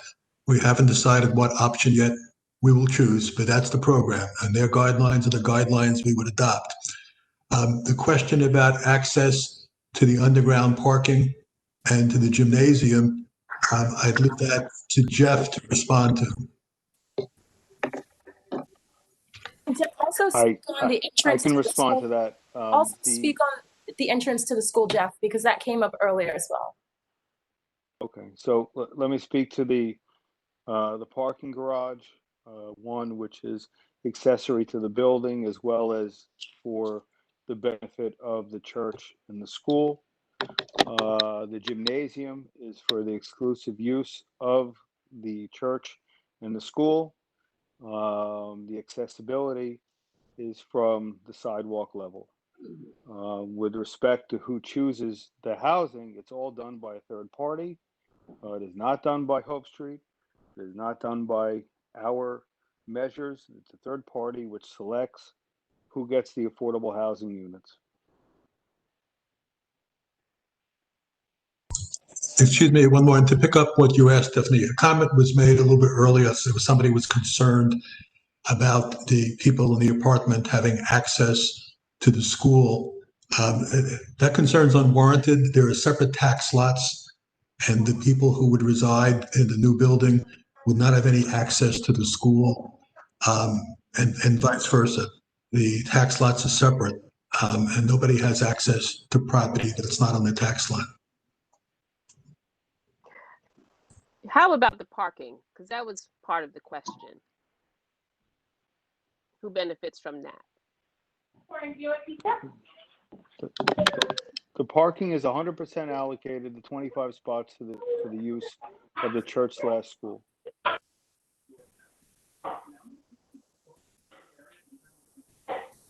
Sam Wood Jr., if you still have a question, please speak. Hello. My question is, why was Hope Street Capital placing flyers in the neighborhood advertising the development as a, in quotes, new rent stabilized residential building with affordable housing units. The flyer was distributed throughout the community at the request of the community board in order to notify you all about this hearing. And there were specific guidelines that we had to write into the flyer. So we received a template from Community Board 8, and we just answered the questions. And those were the answers to the questions that they required that we put on the flyer. And just because of COVID and the fact that we can't meet in person, they asked that we do an extensive outreach regarding this meeting. So we had teams of people drop off throughout the community, 350 flyers, to make sure that we had a very open conversation that everyone was included in. Ms. Brasberry, can I just clarify the question, which is about the language used on the flyer, not the fact that it was distributed? Correct. It's incredibly misleading. It's not misleading. This building is going to be rent stabilized under the Affordable New York program and will have an affordable component under the Affordable New York program. There's nothing misleading about it. It's exactly what it is. May I ask if you mean rentals? They are rentals.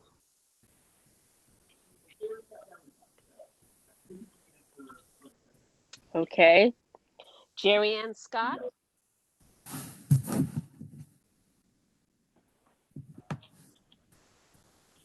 I'm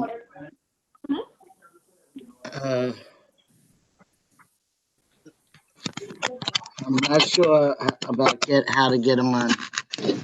Who is speaking, please? Jerry and Scott, I'm trying to get on. We can hear you. Oh, all right. Fine. Thank you. Wonderful. Good evening, everyone. I have under a minute to say that 71 years ago, my grandmother and grandfather bought the house that is directly across the street from the back door of what you are deciding to create, a travesty. They bought this home for what is now 5 generations of us. We have loved this community. We have grown in this community. Our neighbors have neighbors that have been here 10, 20, 30, 40. We are here 60, 70 years because of the beauty and the air and the seeing the sky and the neighborhood. Cannot do this. You cannot do this. Thank you. Thank you, Ms. Scott. Thank you for that. Cameron Blaylock, please.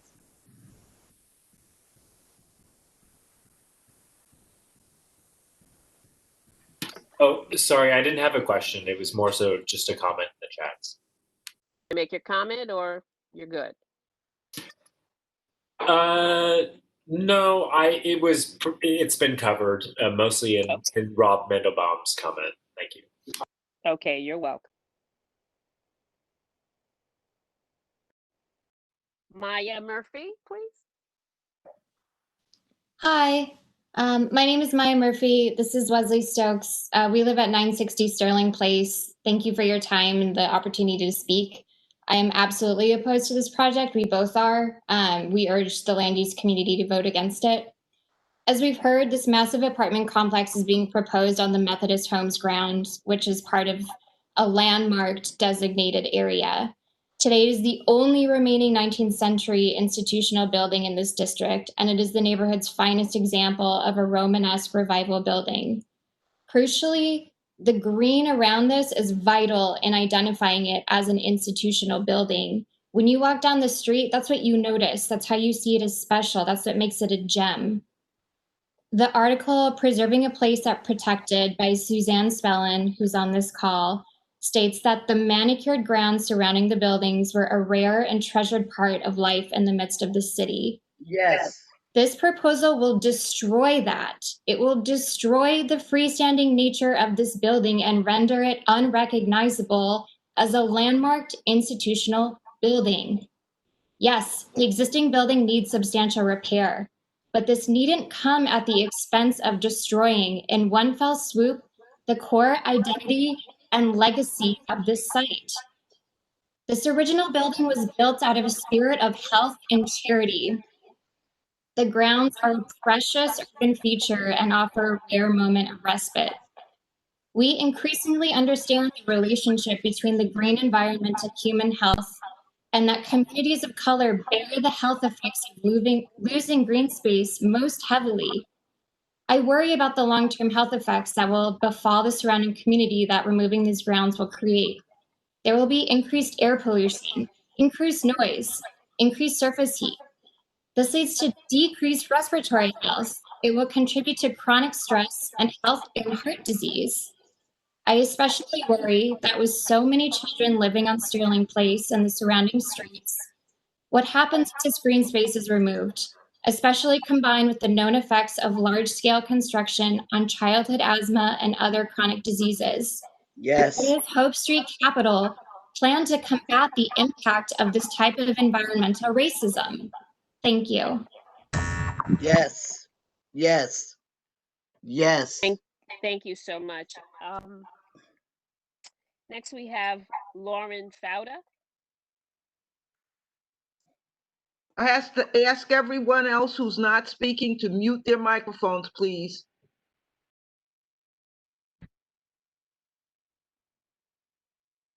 Ms. Lauren Fauda, do you still want to make a comment or have a question?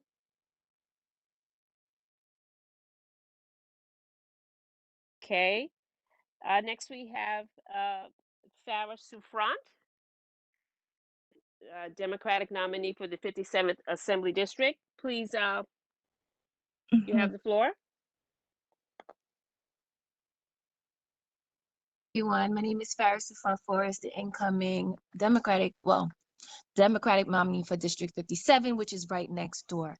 I also want to say that in addition to being the next, well, soon to be next elected official, I am also a proud alumni of the Hebron Seventh-day Adventist School.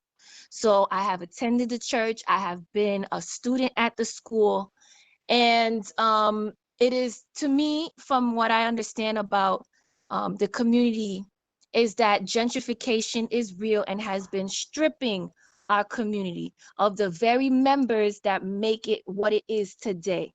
The Hebron Seventh-day Adventist School, in addition to be a landmark, has been an institution of pride in the Haitian community.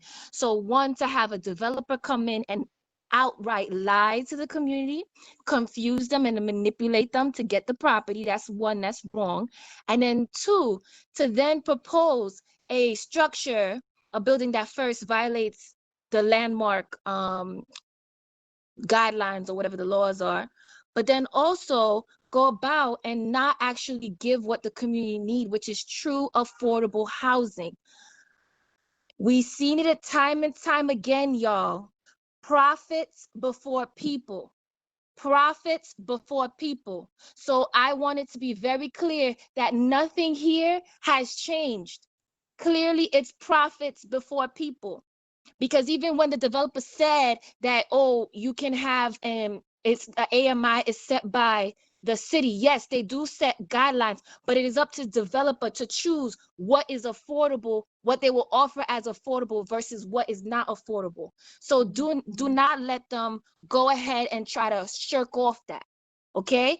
They already started off on the wrong foot, and it seems like they're going to continue to run on the wrong foot again in the name of what? Making profits. So I do respect what the community decides. And it seems like so far from what I'm hearing from the comments, the community decides that they don't like this project so far. But for me, it always be, how are we going to maintain the community? How are we going to make sure that the people who live in the surrounding areas can stay in their homes? And it seems like, first of all, the AMI is off, the structure is off, the environmental effects is off. the landmark, the landmark establishment is off, whatever you call it, whatever you call that thing, but it just is off. And when something don't sound right to me, these people get paid a lot of money to come and talk to us and explain things. And if it don't sound right, they need to go back into the drawing board and start over again. So that's just my 2 cents. I hear y'all and I support. I am strongly in opposition of this development. Thank you. Thank you. We have a second Lauren that wanted to say something. I don't have a last name, so if you're still on the line. I'm sorry. I'm sorry to interrupt, but I want to.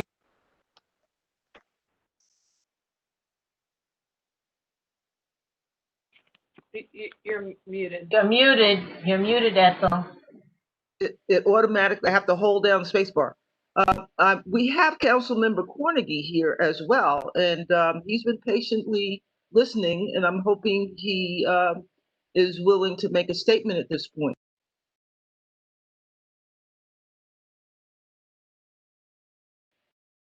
Hello?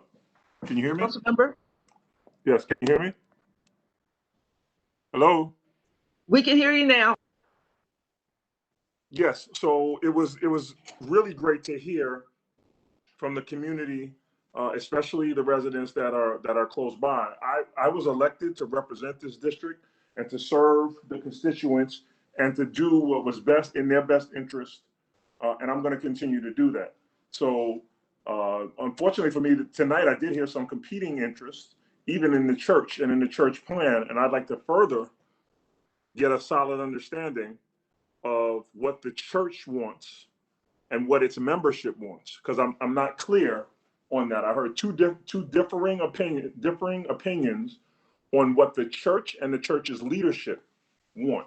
So I'm duly bound to listen to and try to meet the needs of the community in its entirety. So that's the residents that are close by, that's the church, that's the church's leadership. So I'm not prepared to make a statement at this particular time on this case, but please understand that this is going to be a city council decision in terms of land use and that kind of stuff. So I'm acutely aware, and which is why I don't want to rush to making a statement here tonight. You and I, Ms. Tyus, have talked about this, and China and other members have called me and had a conversation about it. It's great to hear from the community, though, at large, especially those who would be negatively impacted or positively impacted by the close proximity of this development. I don't think development should hurt people, and I don't think development should have a negative impact on communities. But the church, who has a solid stake in how this happened, I've heard from them as well, and the church leadership. So there's a lot of differing of opinions or varying ideas about what this will do. And I'd like to, as the council member, be given an opportunity to think this through, have more dialogue and conversations with the community, and not make a decision based on this particular call.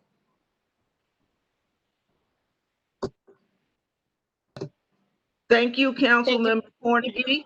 Thank you, Councilmember Cornegie. I just want to thank you for being measured. Wait, time out before you, Ms. Tyus. I'm seeing things in the chat which really concern me. I don't understand why you wouldn't want someone to be measured and to make sure that they take into account everyone's opinion on how this should go. But the chat is going off the hook about this. Someone saying that they were reaching out to me individually for months. I see Reynoso for borough president. So I guess, I don't know what I can say further. Thank you for allowing me to weigh in. I do have a measured approach. I currently sit as the council member for this district and will be carrying the voice of the people. I don't know what you expected from this particular call, but thank you so much, Ms. Tyus. Council member, I hope you'll remain for the remainder of the discussion, remain on the call, on the meeting for the remainder of the discussion and the vote. This will go to the full board next Thursday, and then it goes to LPC. And my understanding of that process is that once an area is zoned, this is not a ULURP action. So I'm not entirely sure that you would see this after LPC makes its decision based on the hearing for October 20th and then a meeting after that. So I hope you will remain for the rest of the meeting to hear the vote, and also keep an eye on what happens here. I personally have to say that for the number of very educated people who are members of the Hebron congregation, architects, engineers, accountants, lawyers, that there is funding for building schools on private property under the charter school laws and rules through New York State Department of Education. So that money's been there. I don't understand why no one reached out for that money to build the school.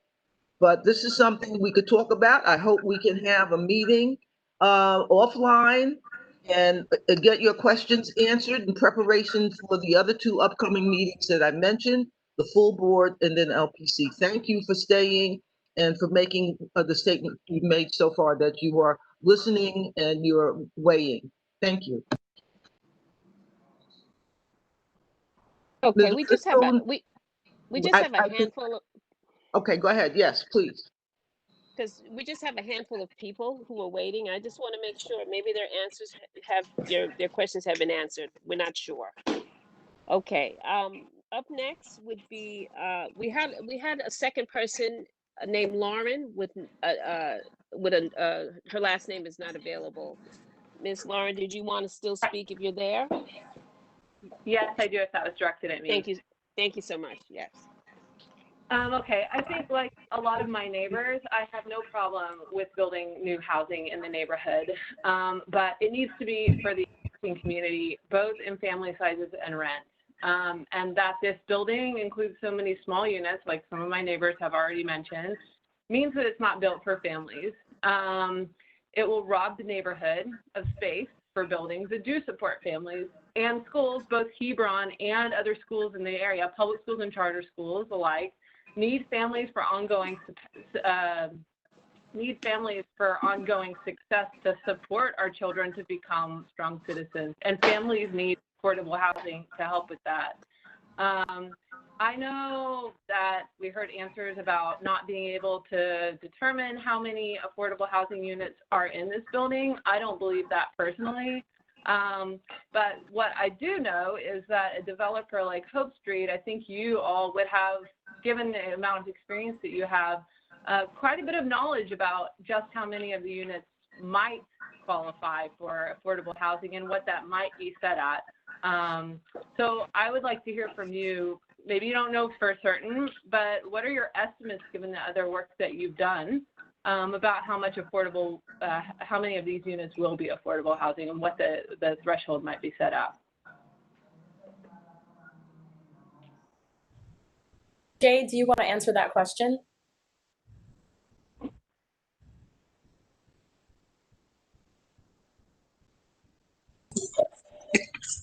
I think we've already explained that the affordable will be pursuant to the Affordable New York program.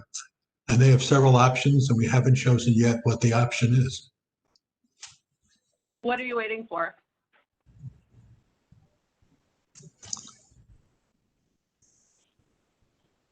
What do you want? We're waiting to see if the project's approved, at what size it's approved, and then we can figure out what we're going to do. Well, what are the range of options here? It's the options under the Affordable New York program, if you like. We can send you those options. You don't want them? We could send you the options, email them to the community board, and they can forward them to anybody who's interested.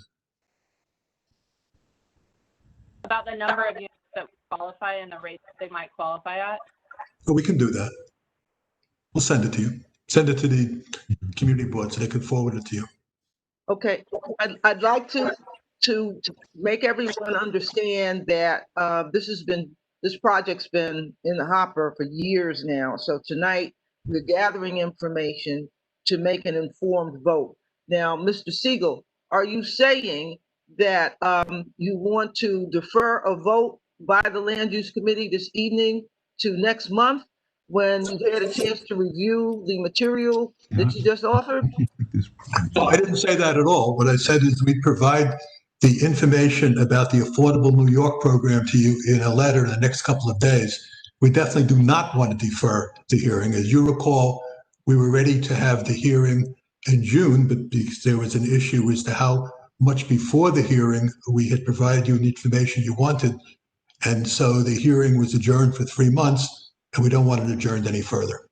I understand that completely, but what I want to make sure you understand is that you're here and asking for the Land Use Committee to recommend to the full board that they support this project. And you're holding back on information about a very important aspect of the project that's being proposed. It includes housing. It's in a distressed census tract. So it would be informative and enlightening to the Land Use Committee members who have to vote, and that's a mix of appointed and community members. I would ask them to vote tonight if you're ready to take a vote. I have seen project proposers come before this committee and be bombarded with questions like you faced this evening. And though that proposer said, look, I had so many questions, let me go back to the drawing board and I'll come back next month with revisions that you're complaining about. So if you are not prepared to address the tranches, the different sizes of apartments that you're going to put into the affordability pot for the New York Affordability Program, I think it's going to dampen your chances of getting a supporting vote out of this committee this evening. We understand that. We will submit the information to you after the hearing. We're going to risk your negative vote. After all, this is supposed to be a vote regarding the aesthetic appropriateness of the building. It's not supposed to be a vote about affordable housing. But if you nevertheless decide that you want to make your vote based upon the affordable housing, that's your right to do it. And I didn't tell you I'm withholding information. I told you I don't have it memorized. And I'd rather make sure the information that you got was accurate. So tomorrow I will look in the books, provide the information, and mail it to you. And if that information changes your mind between now and your full board hearing next week, then it'll change your mind. If it doesn't, it won't.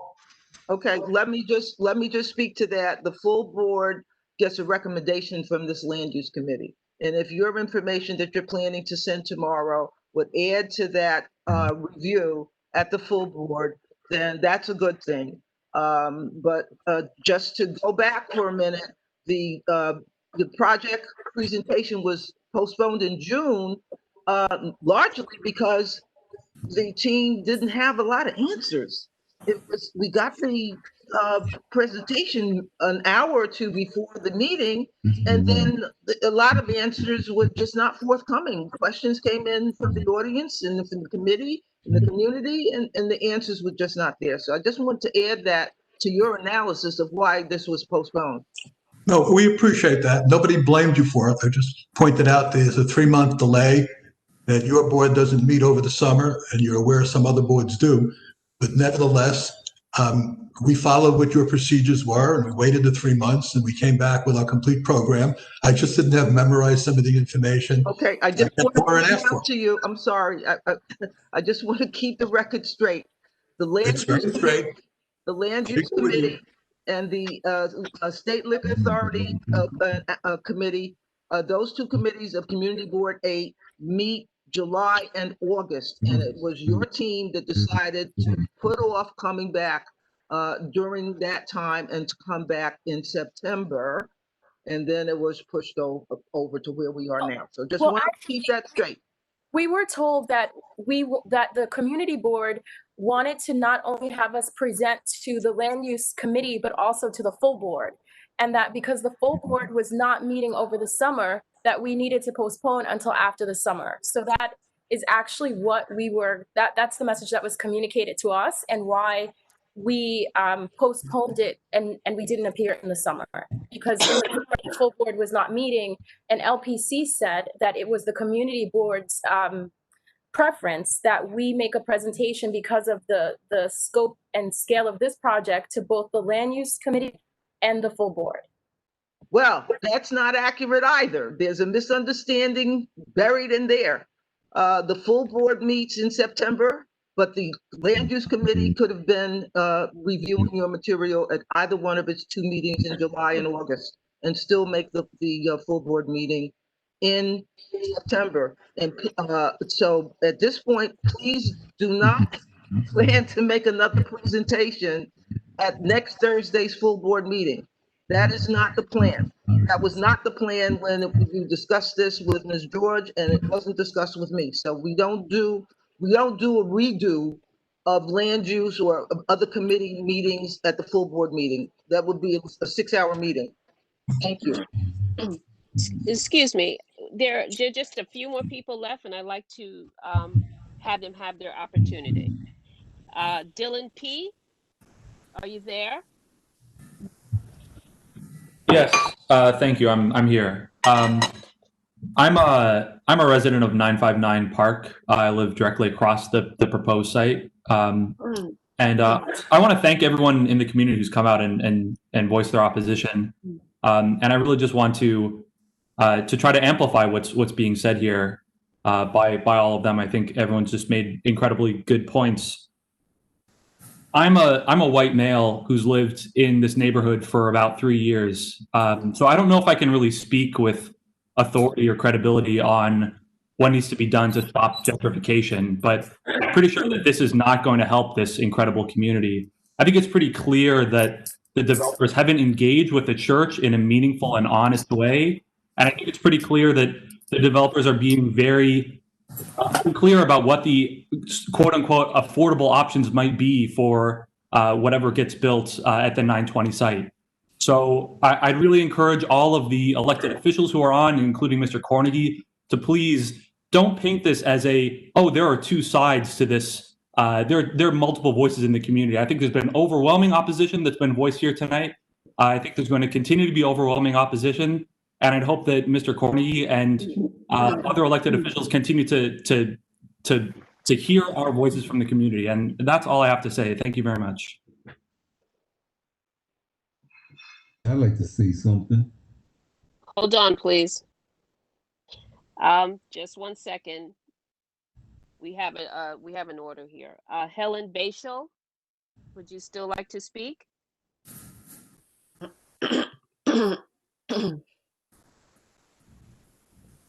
Ms. Bashel? Hi, thank you. First of all, I just want to express my opposition to the project.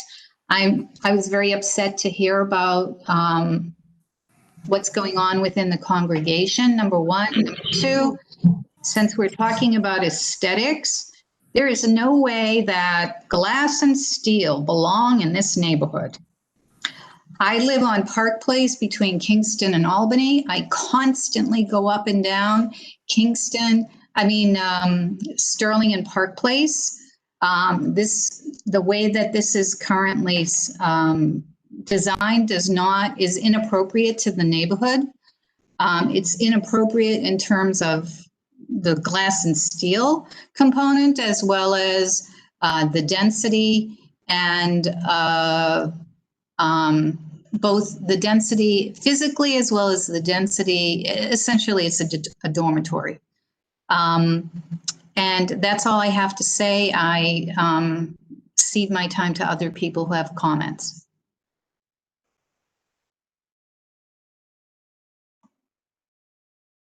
Thank you, Ms. Bashel. Next up is Najami Granville. Ms. Granville?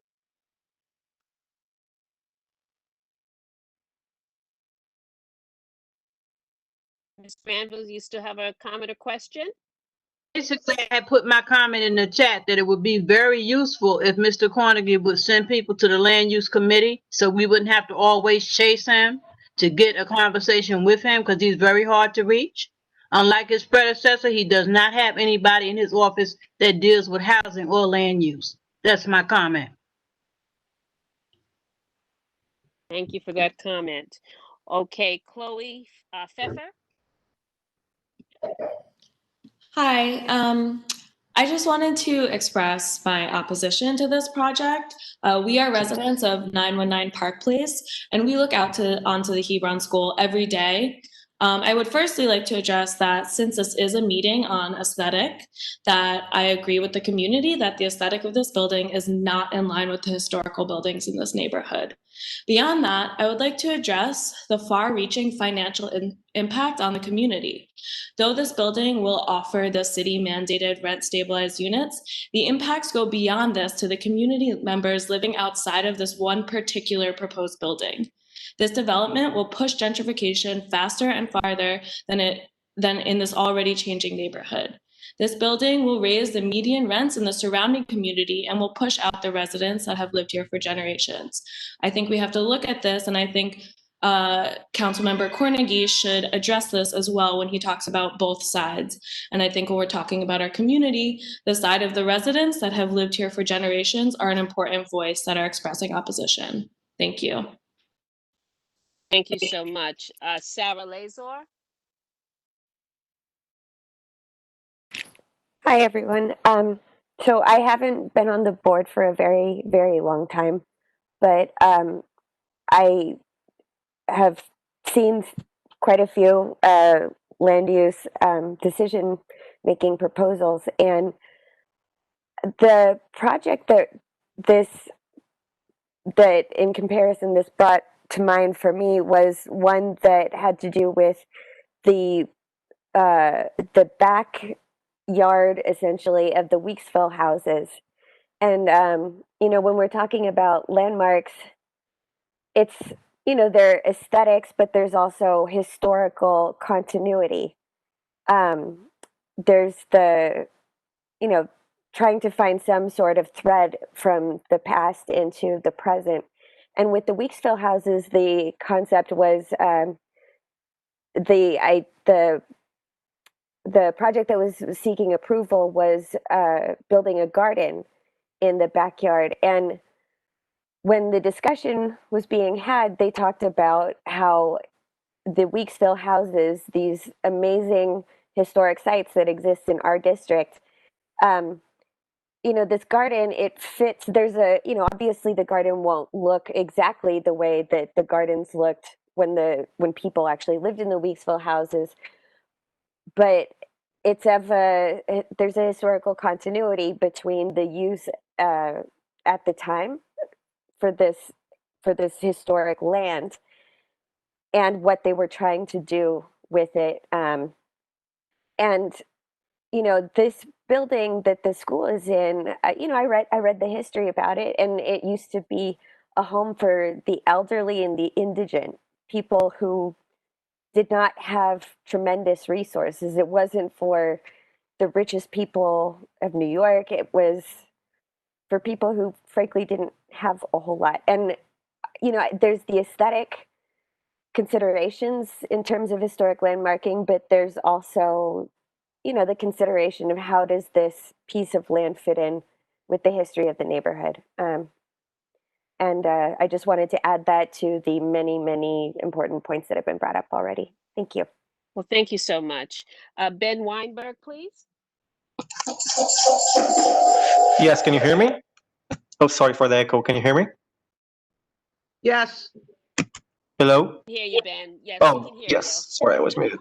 Thank you. I just want to make my name is Ben Weinberg. I live at 960 Sterling Place, so that's right across the street from the proposed building. I just want to make a comment about affordability. I know it was mentioned here, the affordability program that a developer might choose was mentioned here. So I just wanted to clarify that, you know, in reality, the developer has no obligation here to build any affordable units, right? The moment that they pass the LPC, the Landmark Preservation Commission, and the LPC cannot force them to build any kind of housing. So the moment they pass that, no government agency can mandate them to do anything.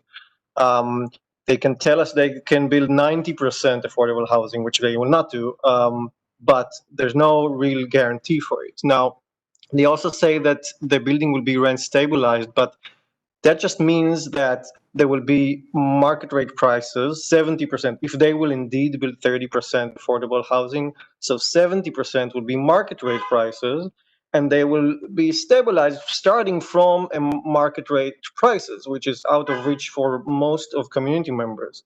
Now, just to can I give an example? I checked it because it's very easy to check. You know, we can see the other project that Hope Street Capital has built before. They take pride in it in their website. That's the developer, Hope Street Capital. They're not an expert in affordable housing. They've built two rental apartment buildings before. The first one in Williamsburg, 55 Hope Street, has no affordable units. The average rent there currently is $3,260. That's from Street Easy. It's very you can check it yourself. Then they built a second rental apartment building. It's in Long Island City on Jackson Avenue, I think. It's a luxury 175 unit building with 35 affordable units. So there are 20% affordable units, but 80% of the units has an average rent of over $3,000.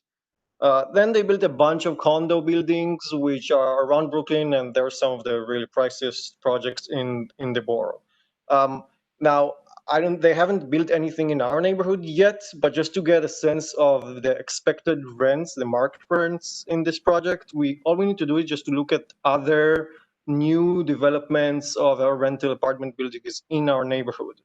At 1511 Bedford Ave, which is that huge building on Bedford and near Eastern Parkway, if I remember correctly. That's 142 unit rental building, opened 2 years ago. One bedroom there is sold for $2,900 a month. Across the street, there's another huge rental building, 401 Eastern Parkway. One bedroom there is $3,000. That's just one bedroom, right? $3,000 a month on average. And then there's one a bit further from here at 564 St. John's Place. One bedroom there is $3,200.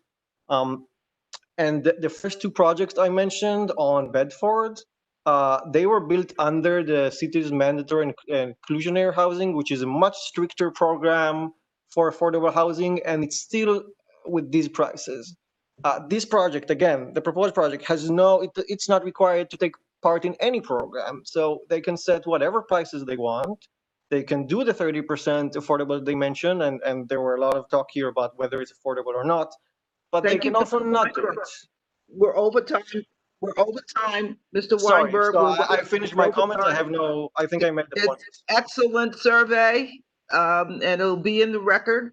And let's see how it ties back to the material that we'll receive tomorrow. So I believe that was the last speaker from the community. No, it wasn't. The last speaker that's waiting is Mr. Osei. I also want to say, Ms. Weatherspoon, that we may have other elected.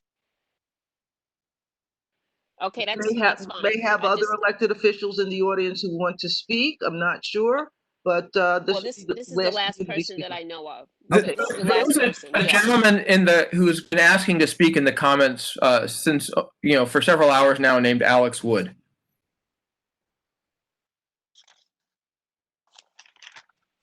Ms. Weatherspoon will handle the who's coming on the mic next. Go ahead, Ms. Weatherspoon. Okay, so Mr. Osei, Shai Osei.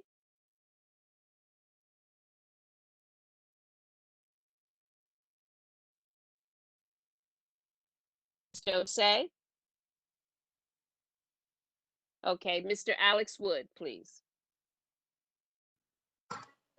Hello, I'll keep this quick. I live across the street at 960 Sterling Place.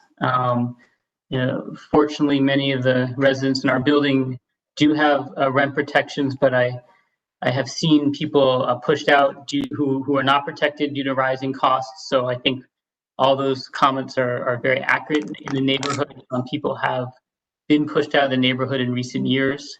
But the main point I wanted to make is, aside from aesthetics, is just the massive size of this thing.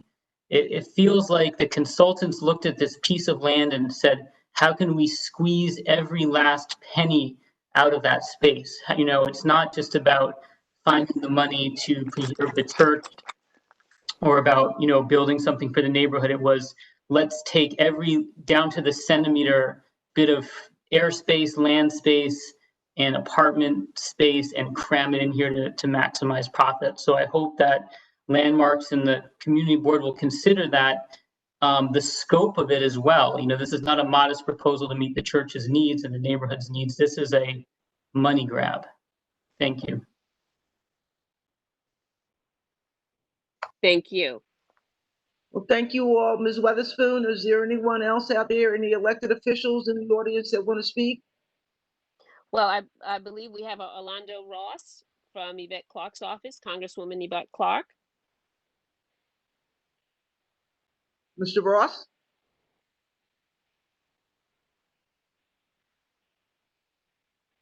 Any chance of me Hello, getting a comment in there? Hello, everyone. My name is Orlando Ross. I'm with Congresswoman Yvette Clark. This is a very informative meeting. I just want to let you know that I'm on the call and monitoring it, and we'll be watching to see what is going to be done. Just wanted to reach out to everyone and just let you know if you need to contact our office, I will be putting our information in the chat. Thank you. Are there any other officials present on this call? Well, I'm not an official, but I am a resident of the community. And what's your name, sir? William Wallace. Thank you, please. I live directly across the street from this project on New York Avenue between Park Place and Sterling Place. I've lived in this community all my life, literally all my life. My parents bought this house when I was born, 1953. And so I'm the second generation here. Now I'm raising my family in the same house. I'm totally against this this project. You know, I look out my bedroom window and I see this beautiful property across the street, and this proposed project that they want to build here will totally destroy the neighborhood that I'm so used, that I've grown up here. I loved. I went to St. Gregory's. All my sisters and brothers did. But I have a few proposals. Instead of building this project on Sterling Place, I look at this property and I see what appears to be a residential area on the Park Place side. Why not just renovate that spot, that side of it, that just beyond where the school is, and make that affordable housing where it's really affordable housing. Further, I'd like to propose to Hope Street that they take a look at alternate sites. Now, I happen to know there's some vacant land. Now, what's happening with that land, I really don't know, but it's on Pacific Street, down between Clawson and Grand. It's much larger than this site. They want to, then it's just land. There's nothing to demolish there. I'm sure that they can get in touch with whoever owns that property and make a deal over there. That land's been sitting there. I've been eyeballing it for the past few years. I don't mean to interrupt. Yeah. I really don't, Mr. Wallace. That's really a different type of conversation, and we're needing to wrap it up. So I thank you for at least making yourself known. Okay, thank you. Thank you. Ursa, can I ask one last question? Who's this, Ingrid?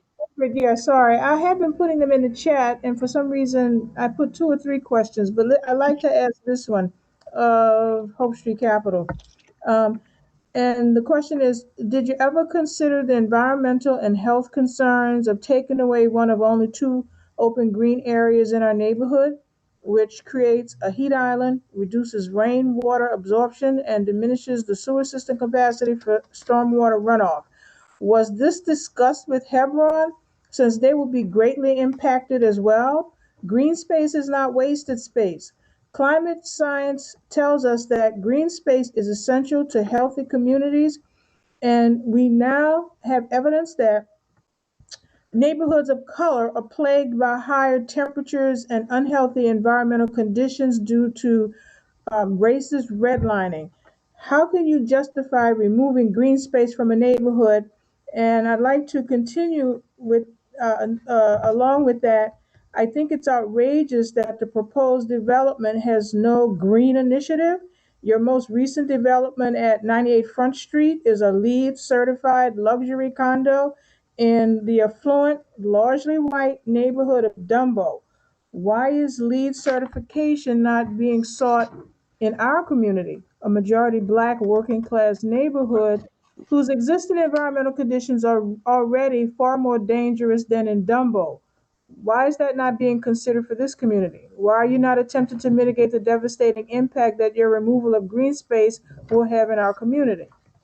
I'm done. Thank you. I can answer that. I think that the allegation, frankly, is absurd. This is a LEED building, just like Dumbo. The storm runoff claim is absurd. It is code from the Department of Buildings that you cannot let water run off your property, that you must capture it.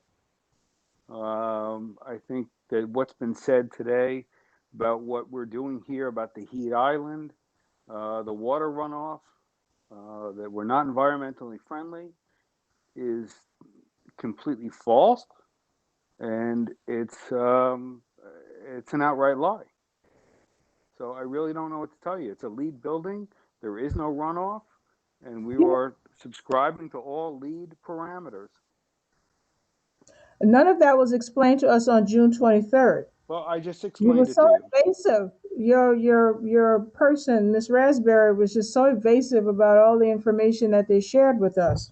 I was not evasive on that meeting date of the team because there were people who were qualified to answer those questions. Tiffany, let me answer it. Speak. Okay. We're not going to dissolve into diatribe. If Mary struck red, it's still okay. There's nothing evasive about it. This has always been a LEED building. It is the building code of the Department of Buildings. If you took the time to look it up, you would know that you can't let water run off your building. It has to stay on your lot. Mr. Gershon, you can counter that by merely pointing to the page in your presentation where you indicate that the building is LEED certified. So I can do that, but I'm saying it verbally. If you'd like okay, me to thank you very much. Thank you. Okay, thank you very much. Okay. Thank you. Are there any elected officials in the audience that want to speak? Do we have questions from the committee members? Excuse me. I have something to say. I'm not an elected official, but I live at 964 Park Place. I'm the fourth generation. My grandparents bought Park Place in 1951. The only thing I want to add is when you. I'm sorry. Hello. Can you tell us your name, please? I'm sorry, Sharice Terrain. I apologize. Thank you. Sharice Terrain. I'm representing the Robinson family. Only thing I would like to add is that, and I come from corporate America, is that when you come in to do any presentation, right, you have to come in to the community, right, with a different type of attitude. And I'm very uncomfortable with your attitude, sir. It's a very toxic masculinity approach, okay? And then for the young lady, the woman of color, what I don't like how you are presenting yourself, and it's making me very uncomfortable, okay? So we need to change our tone, because when you're coming and presenting to us as a community, hold on, let me finish. Let me finish because I'm not over my 2 minutes. I'm not over my 2 minutes. But hold on. I'm a part of this community, and my family has been here more than almost everybody besides Jerry Ann. So I have a right to say this. Please don't, with all due respect, Elder, don't come into my time, because I sit here patiently. And what I don't like is when people come into our community and disrespect us. If someone asks you a question, you don't have a right to dismiss them and disregard what they're asking you. So we need to be professional. And when we have concerns, we have a right for our concerns to be addressed, period. Thank you.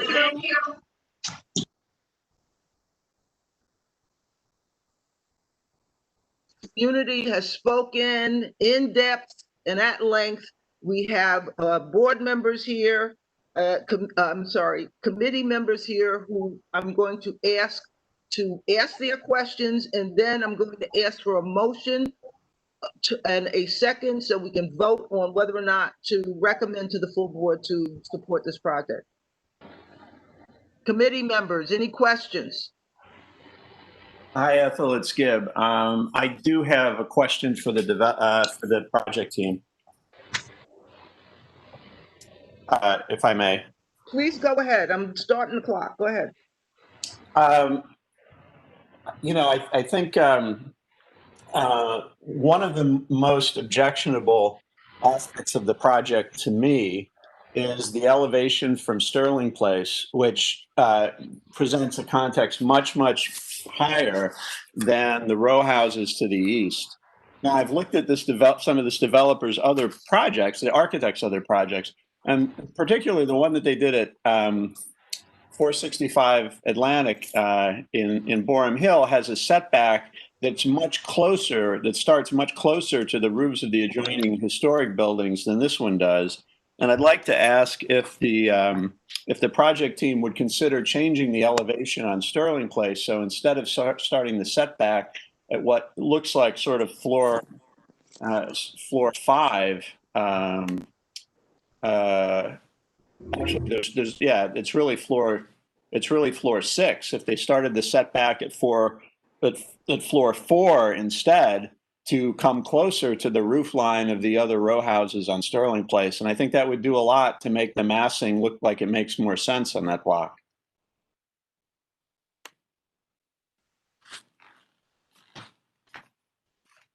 Hi, this is Morris Adjman, the architect for the project. I want to say a couple of things. I'm saddened that it's devolved into this bickering, and I think it would be good if we could have a dialogue. I also think it's unfortunate when we tried to present this back in June that we weren't able to present it for a technicality, and I actually was shut down when I tried to request to speak at the chat. All I wanted to say at that time is, let us present the project so we can start the dialogue. You don't have to call for a vote, and that would have given us 3 months to actually have a meaningful discussion. In any case, I would like to add 2 things. One, to the person who said that we were squeezing every square inch out of the property, we're leaving about 50,000 square feet. That's 50,000 square feet of developable rights back behind, and we're not developing because we wanted to keep this project low. The street wall is 60 feet. There are a tremendous number of buildings that have higher street walls, and most of the apartment buildings and many of the people that spoke earlier are in those buildings. But as it pertains to the row houses, I certainly think that that's something that we can look at stepping down, and we already made an effort to step that down, but we definitely could have a dialogue about modifying the design and looking at those things. This is a LEED certified building. I'm sorry that I probably should have mentioned that earlier, but I don't think that we're trying to create a building. We're building on a parking lot. We're landscaping the entire area between the 2 buildings and adding landscaping along Sterling Place. So we will be adding a lot of green literally to the building, and we don't intend to do anything that would be increasing the heat island effect. So I hope that helps to answer some of those questions. I appreciate Mr. Ajmi's answer with respect to the setback. I think that would help quite a bit on that elevation, and I'm glad that you're open to considering that. I'd like to just address a couple other points quickly that were raised during the commentary. One relates to the affordable housing component of the project. Listen, it's not part of the LPC review, but it's very, very important to see that we get affordability levels that meet the community's needs when any project comes before the community board. I don't think it should be news to any land use attorney or any development team presenting here that a community board is expecting to see affordability at the median income that meets the neighborhood's needs, and it's not affordable New York option C. So it's our prerogative during the time that we review these applications to look for commitments from developers that address those needs, even if they're outside the scope of the landmarks landmarks review. I do want to make one final point to everyone in the audience, which is that this is not a ULURP application. This is a certificate of appropriateness, and the LPC will vote on this, and their commissioners vote, will carry the day. The opportunity, therefore, to defeat the project on the battlefield is not a particularly strong one. And I think the community has a better opportunity to try to get commitments from the developer to address some of these issues that were raised about context and about affordability than trying to browbeat the project into non-existence. So I would expect to try to move in that direction if that's possible. And I can come back to that later after some other committee members have had a chance to speak. Thank you very much. Thank you. Are there other committee members who may have put their questions in the chat or not? Or do you just want to ask to speak now? Please speak up. Ask your questions, make your statements. Committee members.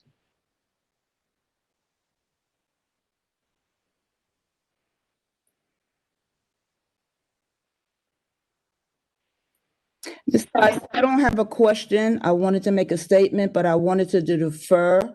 This is Deborah Young. I wanted to defer until after committee members have had an opportunity to ask specific questions to the proposed plan. Thank you, Ms. Young. I'm not seeing any questions coming in from committee members. Go ahead, please. Okay, all righty. I think that the significant issues, many issues have been presented by everyone on this call, those in support and those opposed.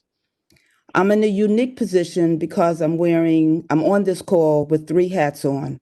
One as a community board member, one as the president of the Crown Heights North Association and co-founder, and as a person who's directly impacted by this project. I live across the street. And I wake up in the morning and open my shutters and I see open space. And when I think about the impact that this development would have on my quality of life, as well as those who live in this community, I can't fathom it, okay?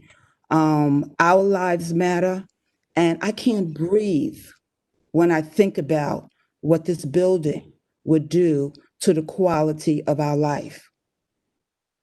I totally support Hebron. As I mentioned in my chat, Crown Heights North, beginning in 2004, started reaching out to Hebron to help work with them to identify resources to restore that building. We made numerous calls after the 2004 meeting, and we didn't get anywhere. We know that Hebron reached out to, I think, HUD. They made an application in 2006 for funding. That did not go forward. We don't know why. We again reached out to Hebron in 2019. Well, maybe that was too late, but we made many calls and had attempted to meet with the Hebron congregation again to bring resources to help Hebron achieve their goals. A goal that we could support, a goal that would be a win-win for everyone, the Hebron school and the community. But people were not open. When I say people, I mean the Hebron congregation leadership, I should say, were not open to meeting with us. We are not beyond even doing that now. There are numerous people, many of them on this call today, who have rolled up their sleeves and began to look at resources and are willing to work with Hebron to help them restore that building. Housing can be done within the footprint of the existing building. There have been ideas about how to maintain that open space that would be a win-win for the Hebron and the community. The possibilities are endless without selling off this land. That could be, again, a win-win for this community and for Hebron.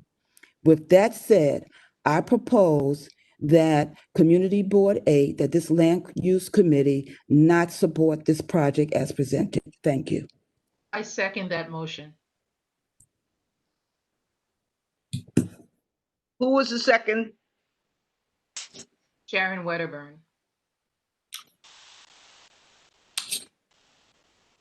I would like to, and this is Gibb, I would like to make an amendment to the motion and that amendment is that the committee not support this project as presented unless the developers reduce this, make a setback on the Sterling Place elevation at the 4th floor to reduce the massing of the building next to the row houses of Sterling Place, and commit to Affordable New York option A, which will provide for a lower affordability level for the affordable units in the project.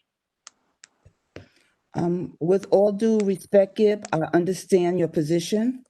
I have a lot of respect for you and positions and what you bring to the table, but I cannot accept that amendment. It would require a second according to Robert's rules.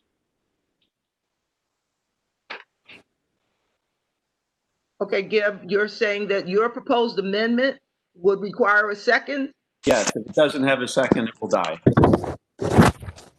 I believe the initial motion maker has to accept the amendment. The motion maker does not have to accept the amendment if it receives a second. But it seems that seems to change from other meetings.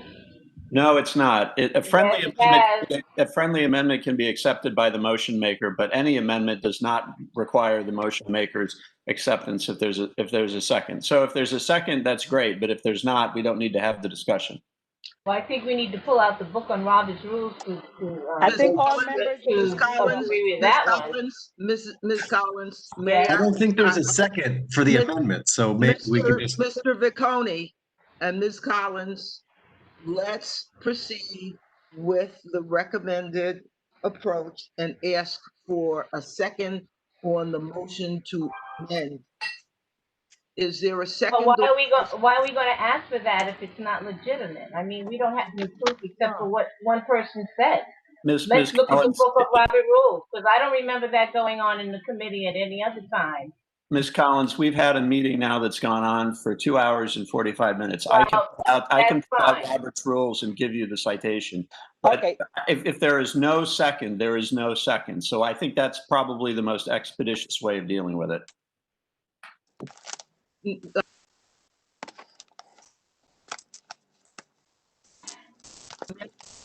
Ms. Young and Ms. Wedderburn's motion to withhold support, then you would have to provide a citation. So I will ask for a second on this striking motion to amend the withholding to support. In other words, to support the project if the proposer agrees to a setback at the 4th floor and the other things. Mr. Vicconi would have to put his full amendment in the chat so we have a record and it can be recited before it goes to vote. Is there a second on the amendment?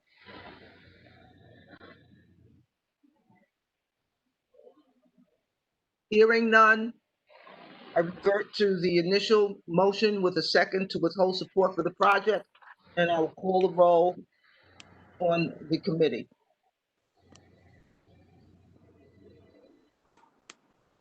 Princess Ben James, how do you vote? Yes or no? No. John Volkholtz. Vote against the motion in favor of the project. Thank you. You vote yes. You vote to support the project. Thank you. Okay. Okay, let me back up and I think the motion needs to be made clearer. Be rephrased. Thank you. Thank you. Yeah. This motion is to withhold support. So if you vote no, you're saying you want to support the project.